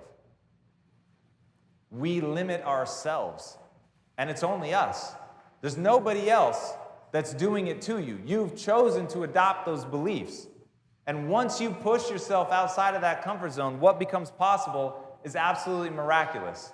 Now, I choose to believe that my potential is limitless, and because of that, I've gone from scrounging in my couch cushions to find enough change to put gas in my car, that is a true story, to building $1 billion business. All right, how do you do it? If this is about building your mindset, how? To me, it's about mind the gap. There is a gap between who you are now and who you need to become, and that gap is a gap of skill set, plain and simple. Remember, you're an adaptation machine. Your job is to place yourself under stress and then force yourself to grow. So back to Mr. Yoked, you don't get those muscles by looking at the weights. You get those muscles by going under the weight and not stopping when it hurts. You stop when you can no longer recruit the muscles enough to move the weight. That's when you're done. And when you're able to do that, what you're actually doing is tearing down the muscle fiber. And a lot of people, when they begin working out, they don't realize that's actually the name of the game. The name of the game is to break the muscle down. And then the body comes and builds it back up. The conscious part is tearing it down. Your job is to put yourself in stressful situations. Your job is to push yourself to the limit of what you think you're capable of and then go past that. And when you're able to push yourself past that, when you're able to get into the Goggins reps, as I call it, when you're able to exist in that zone, long past where it started hurting, long past when it got boring, long past when you were terrified that you'd never be able to do it, that's when you'll begin to adapt, because you're telling your body, adapt or die. That's how you're going to get where you want to go. Now, I love the movie The Matrix, as was made very clear in the intro. The real question is, what is your kung fu? You've got to figure that out, right? This is a path to execution we're talking about right now. Path one is about the mindset. So what is your kung fu? My kung fu is business. I knew that I was going to have to learn business in order to control the resources, in order to control my art. And this is how you're going to develop your kung fu. 1, always be reading. The most important mathematical formula you will ever encounter is right there. II equals IO. It stands for ideas in equal ideas out. If you want to solve a problem in your business that's become particularly tricky, you need to be taking in a ton of data so that your unique mind, your unique worldview, your unique life, having grown up the way that you grew up, the way that your brain is wired, all of it, you will come up with ideas that nobody else is going to come up with. But you first have to be getting that stimulus. Now, I doubt I have to overpreach that one to a bunch of people that have come to a conference like this. These are literally the kinds of ideas you want to be encountering. 2, open yourself up to being changed. I can't tell you how many times I've recommended people my list of books, which, by the way, you can find on impacttheory.com, Tom's reading list. It is the 25 books any human being that wants to excel should read in order. And before every book, say a little prayer. And the prayer goes like this: I am open to being changed fundamentally and for the better by this book. I am open to being changed fundamentally and for the better from this book. You've got to go into the book wanting it to be right. You've got to go into the book hoping that it gives you some piece of knowledge. Remember, everyone is your superior in some way. And once you learn to check your ego, sit at their feet with absolute humility, and be open to their ideas, especially the one that contradicts what you believe today, then you'll get somewhere. And I've got some really amazing news for you guys. Your current skill set has already taken you as far as it's going to take you. If you don't put yourself on a path to learn, and very aggressively, where you are now is where you'll be in 5 years. The key is crossing that chasm of skill set. All right, realize what you believe is a choice. This is something that's really hard for people because they think some things are objectively true and other things are not. And that's simply a lie. And that's why the Matrix is the perfect metaphor. Think about this for a second. Your brain is locked in total darkness. It never sees light. Your brain is locked in total silence. It never hears sounds. What your brain does is take stimulus, the agitation of the air, and it transmits it into chemical, electrical signals. It does the same with photons falling on your eye. But ultimately, this thing that you're experiencing, the distance that you feel from me, it's all happening in your mind. There's actually 2 dime-sized blank spots in your field of vision where the optic nerve connects to the eye, and yet you don't experience it. It's right in the center. So why don't you experience it? Because your brain is insanely good at guessing what should be there and filling it in. That's when I realized my brain is lying to me. Now, it may have all the best intentions in the world, but make no mistake, your brain is making shit up. And it's making up a lot of shit. And so you've got to choose what to believe. Who here has a negative voice in their head that tells them to be careful, be safe, you probably can't do it, this is all going to go wrong? Now, do you believe that voice to be objectively true? Okay, so that voice is lying to you as well. Now, it has great intentions. It's trying to make sure you don't get eaten by a lion in the bush. That doesn't happen a lot in modern society. So maybe a little less useful in today's day and age. And then the really protective one is trying to make sure you don't get ostracized by the group, which in years past would have meant certain death. But now, you don't need the group. You can survive just fine. There's a grocery store around every corner. You can get shelter of some kind. It may be lonely as hell, but the chances of you dying from being ostracized are virtually zero. So you've got outdated software, outdated algorithms running in your mind. Your job is to develop what I call an overwatch mechanism. The overwatch is the emotionally sober part of you that distrusts every signal and impulse that your brain gives you. And once you can get over that, in fact, there's a great quote from Da Vinci, the greatest form of control is control over oneself. So the reason I love Star Wars is because it's all about mind control. But not mind control over other people, don't worry about that. Mind control over yourself.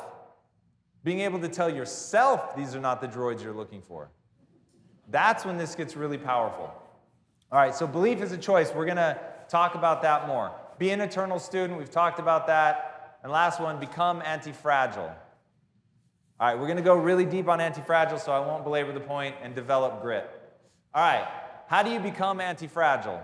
This is probably one of the most important things you guys need to learn. Becoming anti-fragile was literally the thing that changed my life. And I remember the day that it happened. I had just started working for my two partners. They were very smart, clearly much smarter than I. And I had built my self-esteem around being smart and being right. And now all of a sudden I found myself with these two incredible minds that could process data more rapidly than I can. So I'm not going to place a value judgment. I'm not going to get into an argument about how valuable IQ is. I will just say that a high IQ, in my opinion, means that you're processing raw data faster than somebody else. So you can run through the list of possible scenarios, for instance, that could be very helpful going into any negotiation. You've just thought through all the possible permutations. So they made me feel badly about myself. So as you can imagine, I didn't always want to be around them, and the times that I was around them, I wanted to find some way to be right. And so we were arguing about something, a way to do something in the business, and I had an idea, and then they threw out another idea. I recognized immediately that their idea was better, and yet I kept arguing for mine. Ever come across somebody who does that? I promise what's happening in that moment is they're feeling insecure. You've triggered their insecurities. And now they're going to fight for it because it's theirs. Because if they can at least win that argument, while they may not feel smart, they may get reflected back to them that they were smarter than you in that moment. They could convince you of something. So I had this moment of crisis because I actually convinced them. And I convinced them that my way was right, even though there was a voice in my head screaming, "It's wrong, dumbass. You know it's wrong. What are you doing?" It was insane. I was literally heading in this collision and I couldn't stop myself. So at the end of it, I asked myself, what do I really want? Because I tell people I want to get rich, but my actions say I want to feel good about myself. And I had a moment of crisis because I realized I need to feel good about myself. Everybody needs self-esteem. In fact, what suicide is when somebody no longer believes they'll ever feel good about themselves ever again.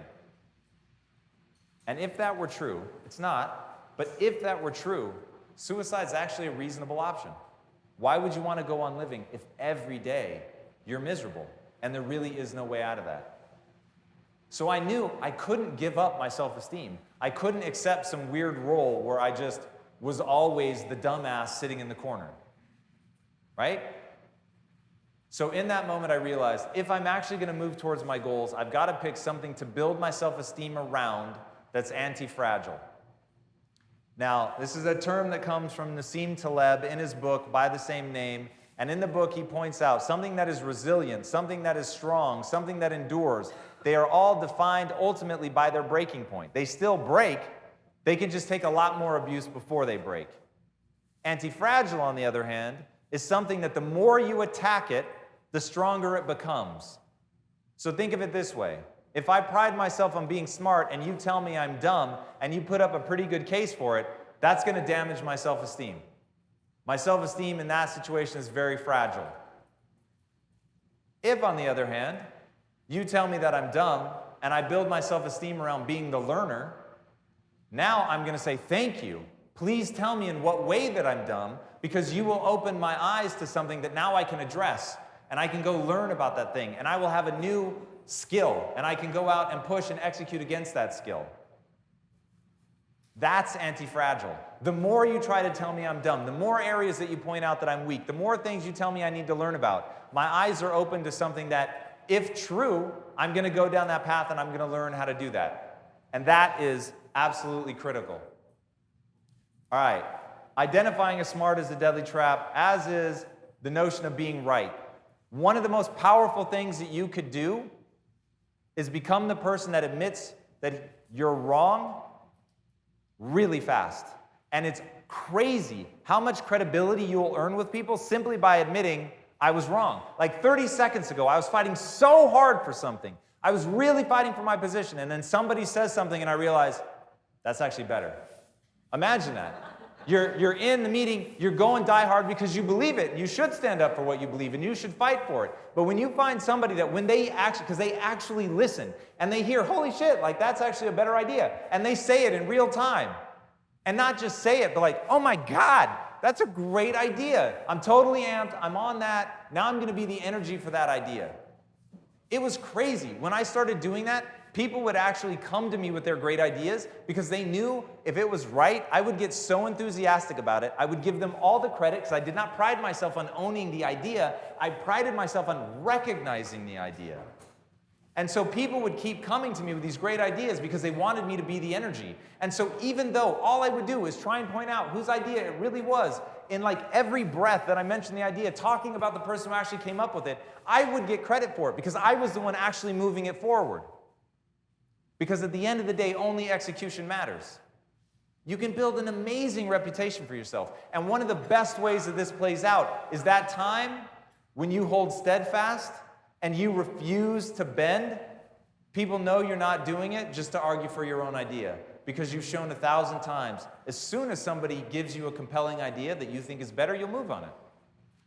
And that there's no ego in it. All right. How do you develop grit? If grit is as important as we say it is, sustained interest over time, that's really what grit is. And a lot of people talk about, in fact, the title of my speech is supposed to be about how you develop a passion, which we will talk about in a little bit, but this is going to be one of those things. When you have passion, one of the things that comes out of that is you've got the ability to sustain your interest over time. Do the hard things. Do the hard things. I can't emphasize that one enough. Put yourself in uncomfortable situations just to find the mental tactics that you're going to need to deal with the hard things.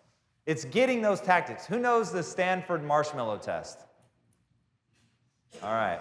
For those of you that don't, this is one of the most breathtaking examples of the human condition. In the Stanford marshmallow test, they bring in, I don't know, they're 5 or 6 years old. They bring them in, and the person in the white lab coat says, here's a marshmallow. I'm going to go out of the room for a minute. I'll be back in just a few minutes. If you wait till I come back, I'll give you a second marshmallow. So essentially double your money. Not bad.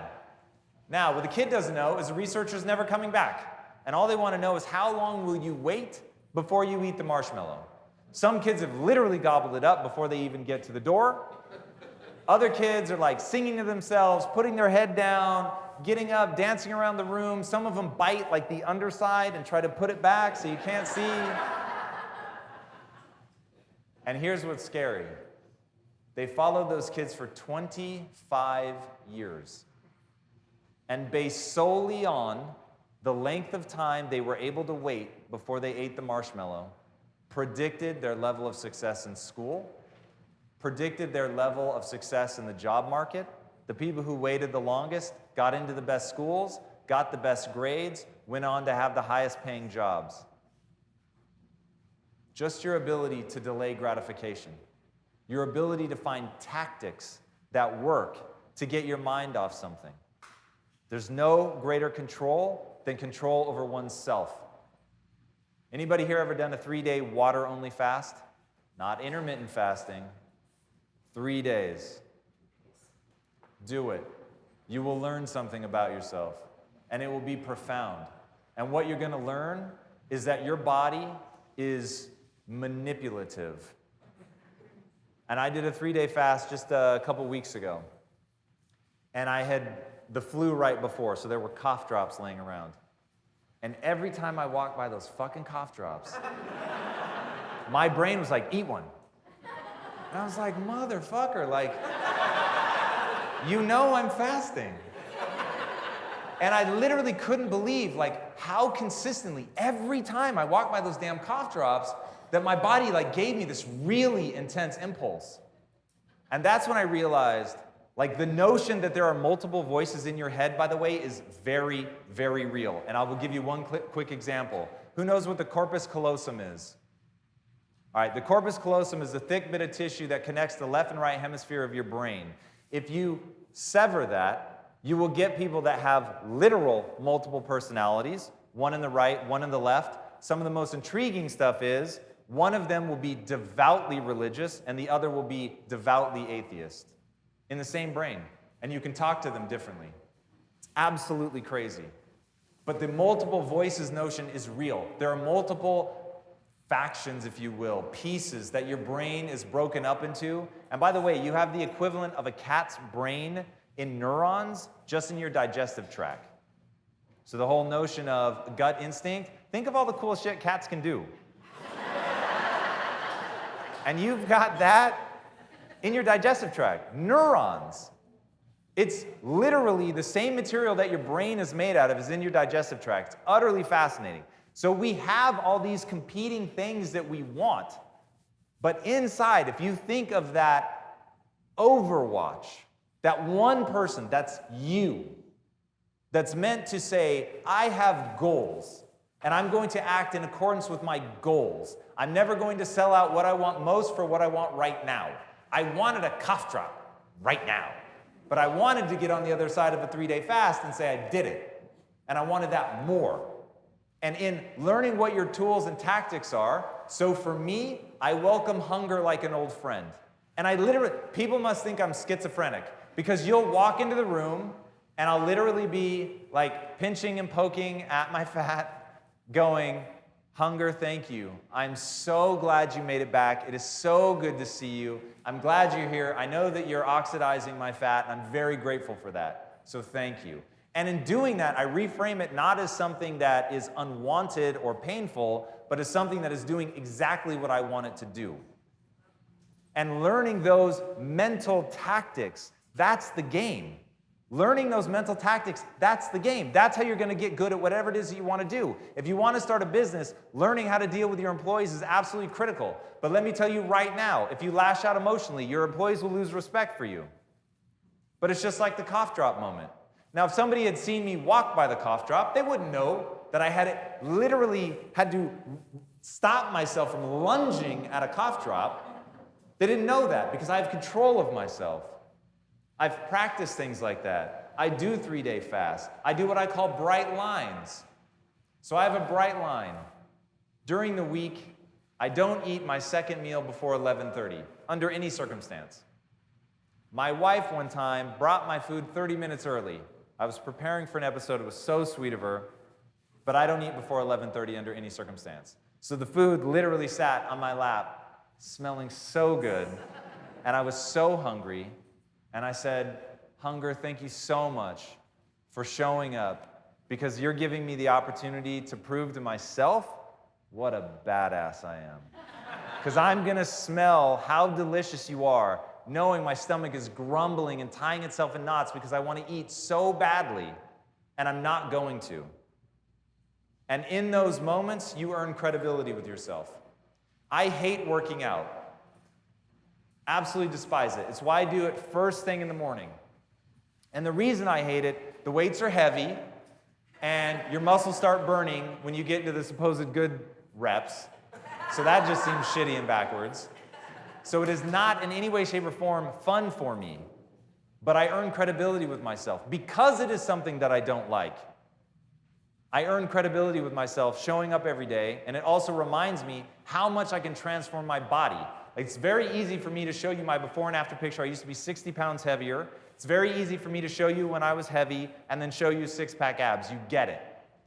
But what you don't see is the body's just a reflection of the mind. What really happened was I changed my mind. And I had garnered skills, I had garnered tactics. The things that allowed me to not eat the coffee drop were the things that allowed me to not eat the things that I wanted, to not have a bowl of ice cream, to not indulge in things that are wonderfully delicious. But instead ask myself, what are my goals? And then back in with my behaviors. All right. The thing about grit that I really want to highlight is boredom. Boredom is the thing that I think kills most entrepreneurs. It's not lack of funding. It's that 90% of the things you're going to do suck. They're tedious.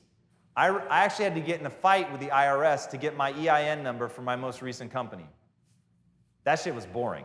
Like, I was flying into a rage because it was wasting so much of my time. I literally had to get an advocacy group to help me go through the process. That's how painful this was. And I remember stopping and telling my team, this is where entrepreneurs fail, right here. Like, it is so tempting just to be like, peace, everybody, go home. I'm not dealing with this shit anymore. I'm going to go get a job. Like, that would be so much easier. Let somebody else deal with this. It's the boredom that erodes people. And to get through the boredom, you have to know what it is that you want. When you know what you want, then you're going to have the energy to get through. Now, to have that energy, you're going to need passion. The number one question I get asked, I get asked this question multiple times a day, every day, from all around the world. I've had people in Australia, UK, Germany, Netherlands, Brazil, Paraguay, I mean, just literally everywhere. They all want to know, how do I find my passion?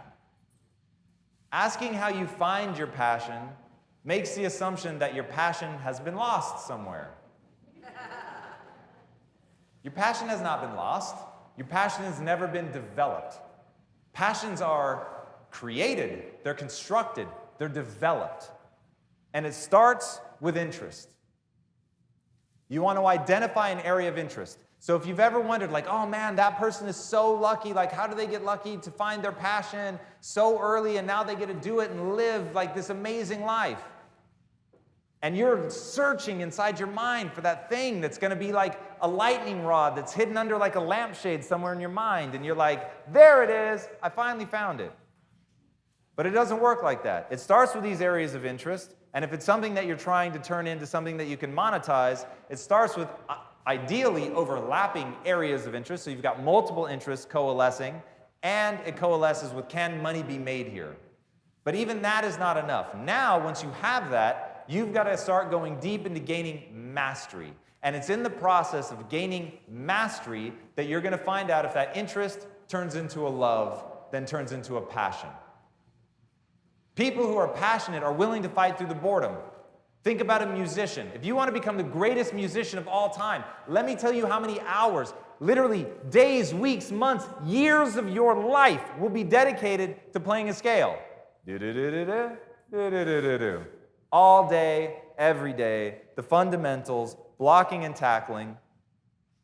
And what makes people great, and I know Ben will back me up on this one, what makes the greatest basketball players, they walk out onto the court at 4 a.m. and they say, I'm not leaving until I've made 2,000 shots from the perimeter. Simple. Period. It is what it is. They put in the work. Now, they're not doing it thinking, oh my God, this is so much fun. They're thinking, I want to win. I want to play at the highest level, and I am willing to break myself in half. And this is the thing that I cannot get entrepreneurs to understand. If you want to be great, I promise you, as Tommy said, you already have in you what you need, which is the ultimate evolution-approved ability to adapt. So you can change to get great.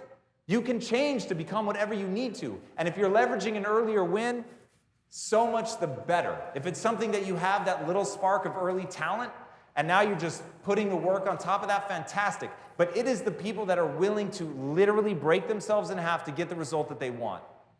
Research Michael Jordan, the absolute symbol of being the greatest. His work ethic is way more impressive than what he did on the court. If you haven't read Tim Grover's book, Relentless, read it. And what he talks about, Michael Jordan has darkness in him. And if you've ever watched his induction into the Hall of Fame speech, he just lays that shit out. Michael Jordan's a dark motherfucker. But as Star Wars taught us, there's power on the dark side. And understanding how to leverage that. But what I want you guys to understand is intensity is required. Putting in the work is required. Doing more work than anybody else is required for greatness. There are 3 things that you can do. Work hard, work smart, and work long hours. Most people get real weird when I say they should work long hours. But Tom, if I'm working hard and smart, why should I work long hours? I'll tell you why. Because I'm also working hard and smart, and I'm working long hours on top of it. So I will beat you every time. Right? Because I'm willing to do all 3. But why am I willing to do all 3? Because I believe in what I'm doing. I know why I'm doing it. It isn't about the money. It's about knowing where you're trying to get to. And this is how you build your business. We live in a very, very new world. That new world has been defined by social media.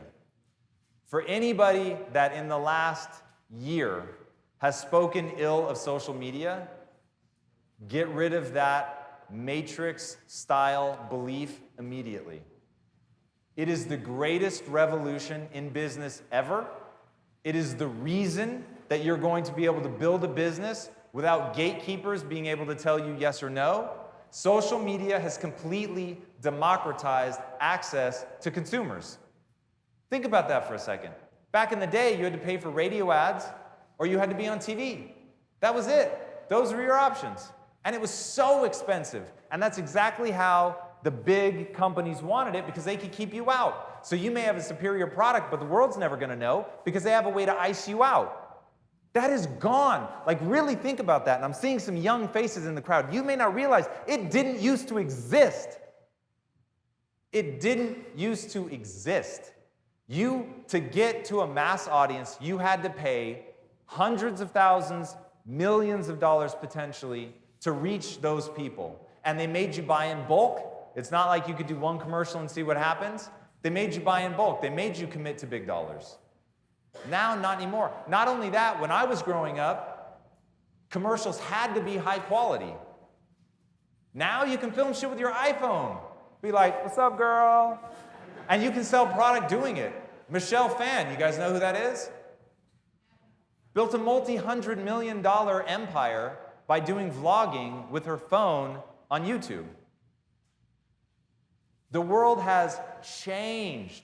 And thank God, it really puts the power in your hands. But you have to understand exactly what kind of company it's making room for. In a hyper-connected social world, everything is different. And the reason that Quest grew as fast as it did, besides us having Yemeni, who you guys will get to hear speak tomorrow, the reason that we grew as fast as we did was because we understood social media before anybody else. In 2009, when everyone was saying that Facebook is just a distraction, how's it ever going to be good for business, and we were preparing to launch our company, we realized that it was a megaphone, and it gave people the opportunity to comment on your company within minutes of an interaction with you to a global audience. And if we put value creation at the center of our company, then we had an opportunity to get you to say something powerful. And so we said, we'll never ask you to say anything in particular. If you love it, say you love it. If you hate it, say you hate it. But please just say something. And then our job is to make sure we do the really hard work of making sure that that product kicks ass that it is actually delivering results, that for people that are trying to lose fat, that they're going to lose it and they're going to be excited, that it's delicious. But understanding that Generation Millennials and Generation Z, they want impact. They have an inherent distrust of companies. So right now, and let me tell you, because I've been through this, what's going to happen? First, you start as the undiscovered band. And the first people that find you, they love you like no other. You can do no wrong. They'll follow you like in the van on tour. They'll stay at the same dirty, filthy motels that you stay at just to support your product. Then you start getting big.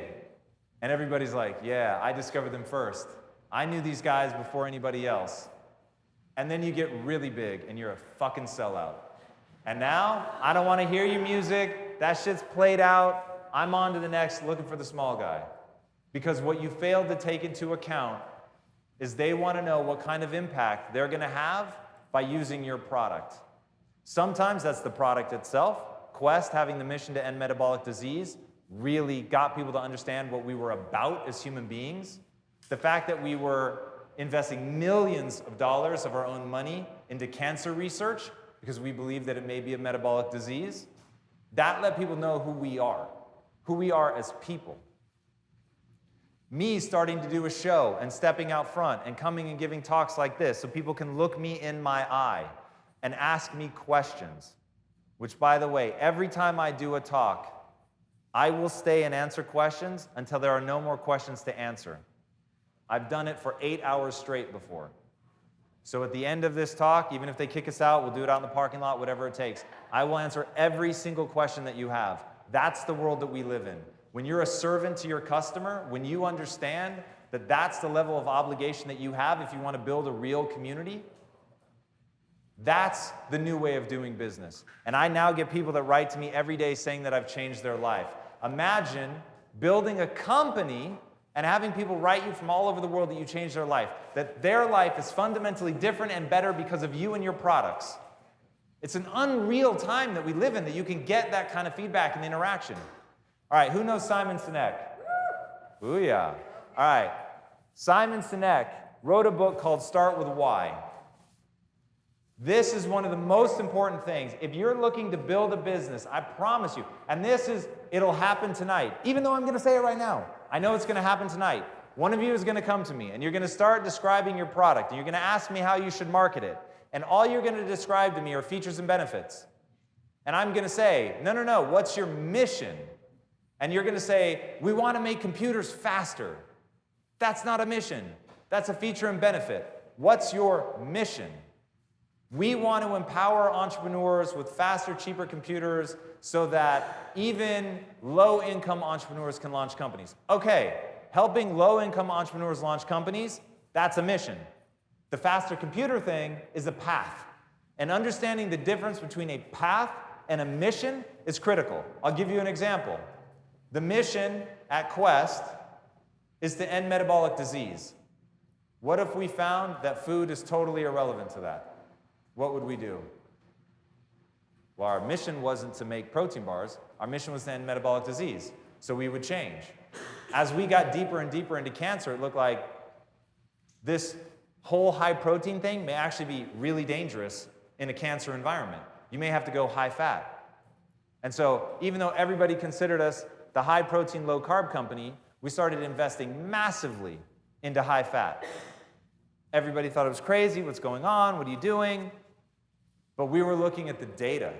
We were looking at what just metabolic truth was showing us. So don't ever be married to a path, but be deeply convicted about your mission. And choose your mission carefully. It needs to be real. It needs to be something that sits at the heart of who you are. There's an awesome quote often attributed to Mother Teresa. No one will act for the many, but people will act for the one. I showed up every day thinking about my mom and my sister. They were very real to me. They were people that I know, that I love, that I see frequently, that I will be mortified to my core if they were to die.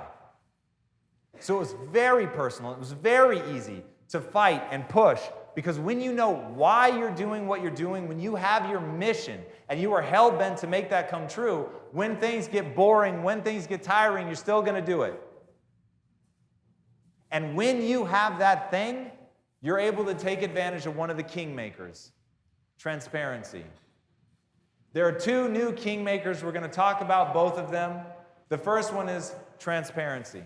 Social media allows you not only to reach people, but it allows you to reach them in a super transparent way where you can tell them who you are, what you're about, what your mission is, and let them see your company from multiple angles and see if you actually hold to what you say you're about. And don't get me wrong, in some ways, it's actually harder to build a business now because there's no corporate veil, right? If you've got $1 billion to start a company, you were way better off before. It was so much easier. Oh, you could just hide things and lie and tell people what they want to hear and put out marketing messages. Anybody in the cigarette industry? I mean, it's unbelievable how well it worked and for how long it worked. Those days are over. I promise you, the bullet has already been fired that's going to kill the old way of doing business. They are bleeding to death and they just don't realize it yet. Now you're going to have to be transparent. Now you're going to have to tell people what you stand for. And the thing you stand for better be the creation of value. Don't think about profits. Focus on value. The reason you want to focus on value is it's the only thing that you can sell sustainably. You can trick people with clever marketing, don't get me wrong, but it's always going to be short term. The only thing that lasts is something that actually adds real, tangible value to somebody's life. When people write in and say, "Dear Quest, I've lost 150 pounds using your products. You've changed my life. My wedding day, which I never thought would come, is now just 2 months away. I couldn't be more excited. Here's a picture of me and my fiance." We would get stuff like that all the time because we were focused on making a product that was actually real. Finding your passion for something and building a product that's better than what anyone else is doing. All right. Leverage technology to connect. People get really lost. Like, I'm not a digital native. I didn't grow up with this stuff. But once I understood what it was really allowing me to do, in fact, many of you came up and you saw me sitting out there, and it looked like I was working on my phone, but what I was actually doing is engaging with my community. Because if you ever get a response from me, it's actually me. So you can imagine, I'm writing and replying to people a lot. But I do that because the technology is meant to facilitate that connection. Once you understand that building the community is the thing that gives you power. And I'll give you an example. At Quest, we had a decision to make. Do we go to retail first, which are known as the traditional kingmakers? A retailer can make a brand. If you get into Walmart, you can go from nothing to 100 million in like 12 months. Same with Costco. They can pluck you from obscurity and make you a big brand almost overnight. So do we do that first, or do we go direct to consumer? We decided to go direct to consumer because we wanted to build a community. We wanted the power on our side. We wanted customers going into retailers and saying, "Why don't you carry Quest?" So we said no to retailers for a year. In fact, we ended up hiring somebody just to say no to the retailers in a nicer way. True story, because we didn't want to burn that bridge. But the contracts they were sending us were so one-sided, so aggressive in the favor of the retailer that we never would have been able to be profitable. And that's how Walmart puts companies out of business that have been around for 115 years. They're squeezing your margins so tight, they become so much of your business that one misstep in like the cost of lids or something, which is what I think killed, what was it, Vlasic Pickle or something? They'd been around for over 100 years, gone. So you have to have the power going into the negotiation, and you're living in a time where you can build a community that believe passionately in you and your product, and you can mobilize them to go in stores and start asking for the product. You can even do it region by region. Think about that for a second. Hey, we want to, right now, today, guys, it's going to be Phoenix. We want everyone going into whatever store you would sell into. We want people going into the Phoenix area, going into the store and asking for this product. And they'll do it. It's absolutely crazy. They get nothing for it other than the pride of being in that community. because you've done something positive. You've sold them something of value that's touching their life. It's making their life better. You're transparent. You're stepping out front. They know who you are. They'd recognize you. They feel like they've looked you in their eye. And you do things to go above and beyond for them. All right. This is the face of authenticity, my friends. This is actually an Instagram post that my wife and I posted every year. We go sit on Santa's lap.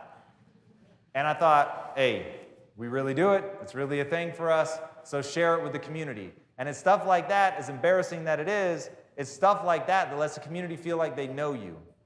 And in today's world, you need somebody in your company that people will warm to, that they will feel connected with. Because what's going to keep people from losing faith in your company as you get bigger is feeling connected to a person.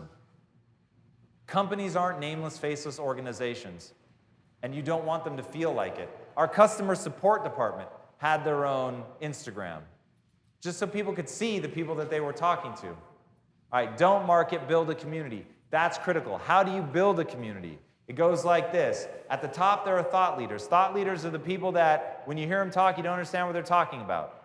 Neuroscientists, all the people that are publishing papers, if they've ever done an abstract, then they are very much a thought leader. Influencers in the middle, that's who is listening to the thought leaders. They understand what they're saying, but they have a way of making it accessible to the masses. The masses ultimately are who you're trying to sell to. But if you're going to find the people that you need to find, you're going to get to them through influencers. They're called influencers because a lot of people listen to them. Your job is to get 1,000 screaming fans. The way that you do that is by partnering up with influencers who already have the trust of those people. Now, when most people think of influencers, they think of people like this. But really, you should be thinking of people like this. And I'm guessing most of you don't even know who they are, but I'll give you one random example. This woman here, Jenna Marbles. Anybody know Jenna Marbles? All right. Jenna Marbles has a reach of over 20 million followers a day. A day. That's primetime TV numbers. One person can reach 20 million people a day. Now, how do you get social influencers? How do you create momentum with them? So first of all, you need to identify them. You need to add value to them and their community, and you need to go above and beyond. So Jenna Marbles is somebody that we actually worked with. And how did we get Jenna Marbles to post a photo of huge stacks of our bars? We sent her knitted sweaters for her dogs. And she loved it because she felt like we understood her, that we'd gone above and beyond. She felt a sense of obligation to post that photo because she was so touched by what we had done. And we did the research to find out what she really cares about. She loves her dogs, always talking about how they're cold because they're so skinny and they don't have fur. And so we knit them sweaters. She loved it and then staged that whole photo for us, took the picture, which was huge for us because it reached such a huge audience. And you do that and start turning those relationships into partnerships and beginning to work with them. Cassie Ho, anybody know Cassie Ho? So Cassie Ho was one of the first influencers that we started working with. She has a total social following somewhere in the neighborhood of 5 million people, just absolutely massive. And getting her coming in, and first it was just a paid relationship, but then as she got to know us and know everybody at the company, we actually turned that into an ongoing relationship where we've teamed up and partnered, now to the point where my wife and co-founder in Impact Theory is actually creating a podcast with her, and just goes to show that when it's authentic, real connections, that you really can transcend the normal sort of day-to-day sterile nature of a business relationship, and not being afraid to recognize that the times really have changed, following some of your vendors on their social feeds and getting to know them can be a really interesting way to spark interesting conversations, to feel more invested in them as people, and I can't stress that one enough. And then at the end of the day, if you're using social media, you've got to publish. You've got to be creating content. Who here has an Instagram account for your work? Instagram account, Facebook, all of that. Okay. The only thing I will tell you that you're doing wrong, and I don't even have to look at your account, you don't publish enough. The consistency of publishing is what it's all about. Every time I do an Instagram story, I get 30 inbound requests on my feed. Just got to be putting it out there. Now, it's got to be value add, but you want to be publishing. All right, how do you grow your community? So now you have them, how are you going to breathe life into them and really get them to go somewhere? You've got to be where your customers and fans are. I routinely get asked, Tom, which platform should I address? And the answer is, wherever your customers are. If they're on all of them, you need to be on all of them. And I know that that means it's a lot more work and it's redundant. And yes, Snapchat and Instagram stories are basically the same. And maybe Snapchat is going away, maybe it's not. But if your fans and customers are there, then that's where you need to be. And by the way, this stuff is going to turn over every 2 years. It's going to be constantly on the move, constantly different. Maybe Twitter pulls it off and they race back to the top. Maybe Facebook makes a misstep and they've gone too heavy into video and something else comes up. You've got to be there. And as much as you can be an early adopter, so much the better. Because it's always the early adopters that win. So keeping your eye on where the technology is going is absolutely critical. All right, be true to the platform. Every platform is different. I'll give you one just quick example. Even within a platform, how different it can be. So first of all, I'll do Facebook versus Instagram. On Facebook, if I'm going to do live content, I do live content with 3 cameras on a beautiful set, and we switch between the different cameras so that the live feed feels like a live television show. When we do that on Facebook, we get huge numbers. If on Facebook, I were just putting the camera phone on a tripod and talking to the camera, my numbers will plummet. But on Instagram, if I just grab the phone and hold it right in front of my face and talk to all the people coming through in the feed, hey Bob, hey Sally, so good to see you, oh my God, oh hey, what's up everybody? Oh, we've got Denmark in the house. Do that kind of stuff, my numbers just keep going up, up, up. So understanding what each platform is looking for, how they want to be talked to, how they want to interact with you. Twitter, right? One-on-one communication. Rapid, real-time, news-based.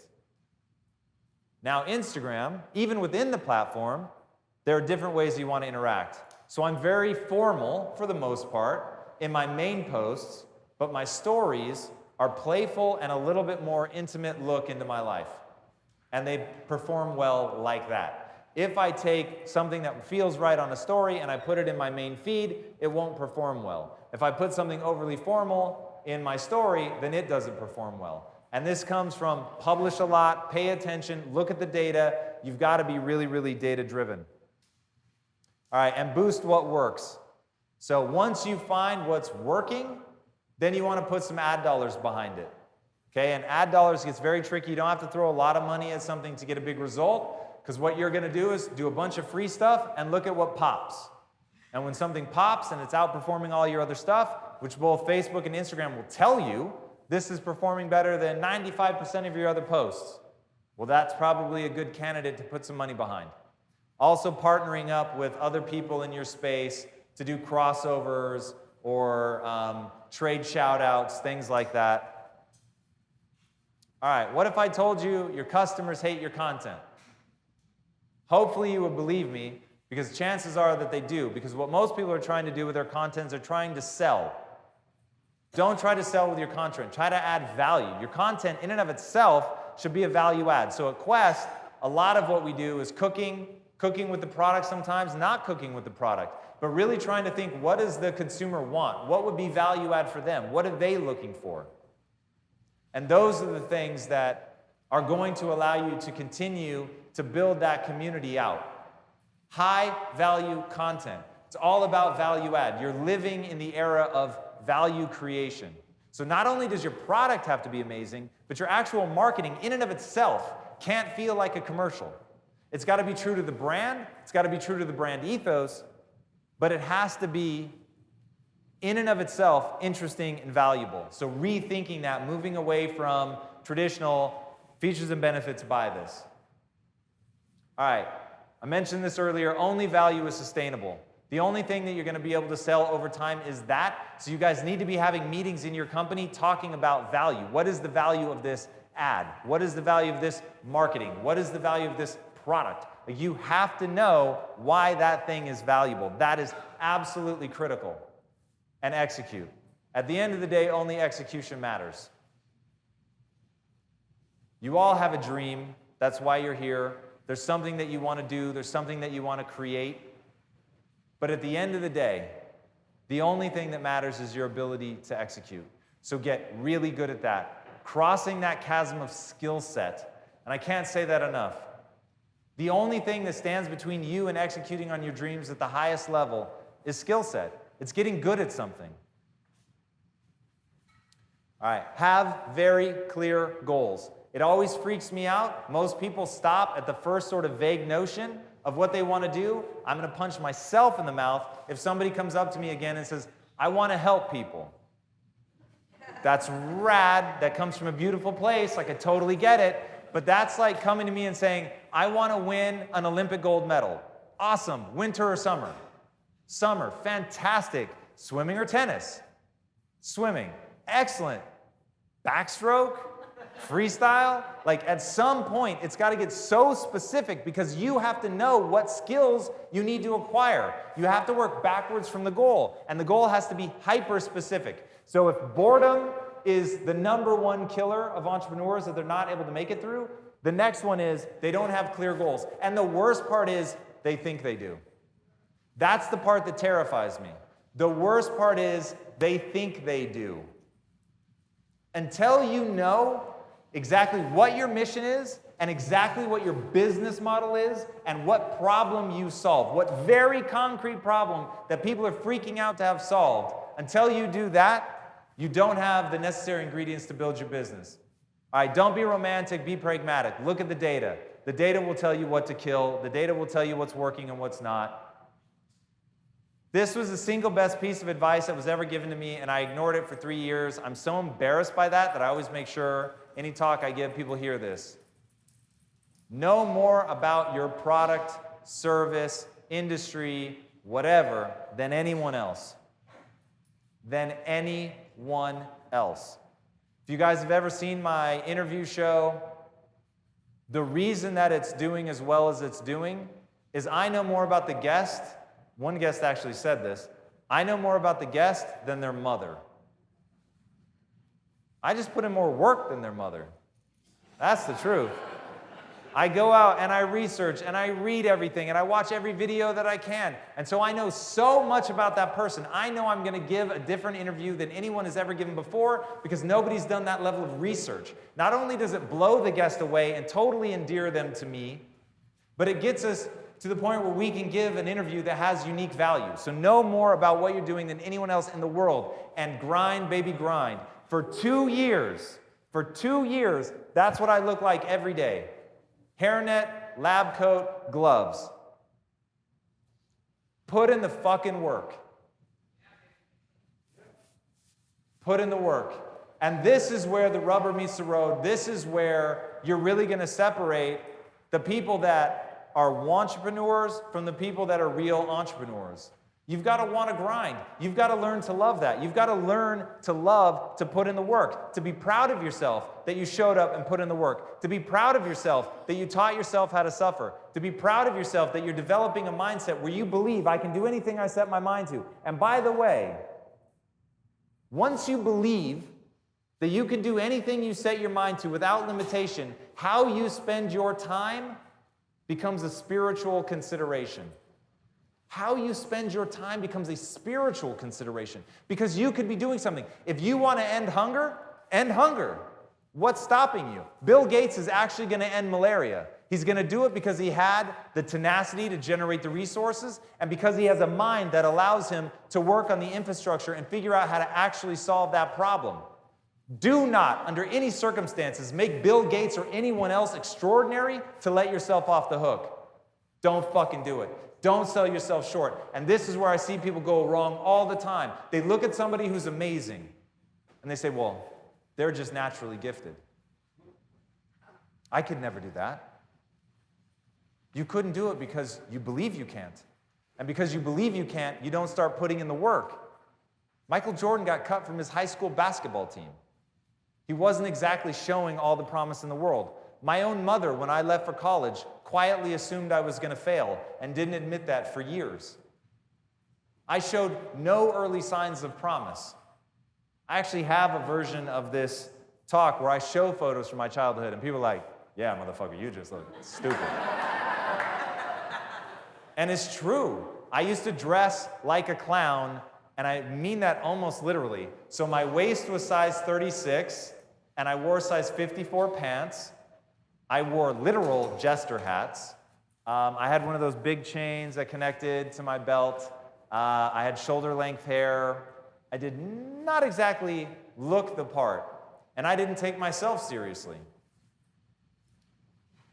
It really is a game of transformation. It really is a game of understanding that you can become something. So even though I didn't start with the requisite skills, even though I wasn't a born entrepreneur, which is why I start this tale with that, even though I wasn't a born entrepreneur, I could acquire and did acquire the skills that were needed to execute. It is a very long road that leads you here. Right now, most entrepreneurs in the world are thinking about one thing: winning a championship ring. Once you understand the difference between wanting to win a championship ring and wanting to be capable of a championship performance, then you'll have the breakthrough that you need. Because most people are okay winning a ring while sitting on the bench. I am not. That holds no interest for me. I don't want to win the lottery. I don't want something handed to me. That was why, when I quit, I gave the equity back. I didn't want it. If I didn't do it, if I didn't earn it, if I didn't make somebody's life better, if I didn't force myself to actually develop my potential, which for me, the very meaning of life, write this down, the very meaning of life is to find out how many skills you can acquire that have utility, and then put that utility to the test in service of something bigger than yourself. I'll say that again. The very purpose of life is to find out how many skills you can acquire that have utility, and then put that utility to the test in service of something bigger than yourself. If you do that, not only can you build a big business that adds tremendous value to people, but you'll have what's called technique. You will have something beautiful, a skill that you have fought hard for that can help someone else. And that, my friends, is fulfillment. And going back to the game that you're actually playing, which is brain chemistry, it is not money, it is not accolades, it is not number one on the Inc. 500 list. The game that you're playing is being proud of yourself. The game you're playing is being able to look yourself in the eye and go, damn, you left it on the field. You really played to your full potential, and you're prepared to go back to the gym to get better. When you know that about yourself, everything changes. Like, people always ask me, Tom, you work so much, when are you going to take a day off? I'm like, I'll take a day off whenever I want one. I've earned it. I'm not conflicted. I know how much I work. But I didn't take a day off for 6.5 years at the beginning of my journey because I didn't believe I'd earned it. Some part of me was guilty because I was still fighting my own mindset. I wasn't always doing the things that I should be doing. Once you get to the point where you know you leave it out on the field every day, take a vacation whenever you want. It won't even be a second thought for you. This is the most fundamental belief that I have. I've hired drug dealers. I've hired former gang members. At one point, the staff at Quest, literally, I had Bloods and Crips working the same production line. It's a true story. Because I told the neighborhood, I don't care who you are.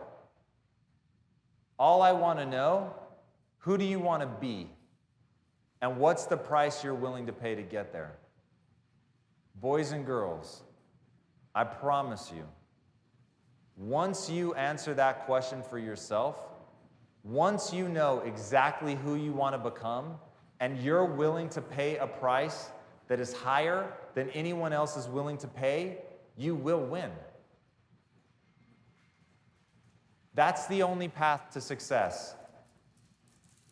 Think about what you know about humans. Your job in building a company is to get people to feel so bonded to you, so bonded to your company, that you dazzle them.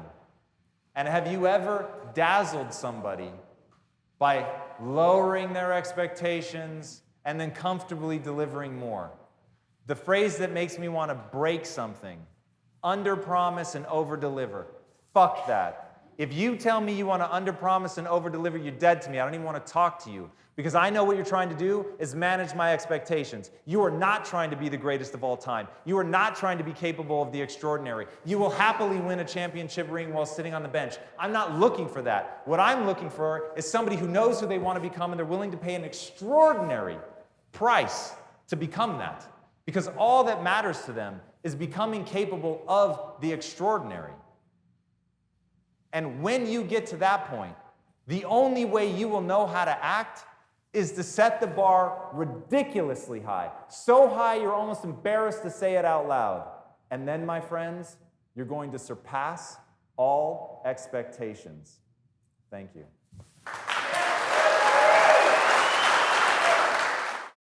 If you want financial freedom, click right here for Millionaire Habits. If somebody is starting from scratch, what are the traits, skill sets that they should be cultivating in order to up the odds of their success?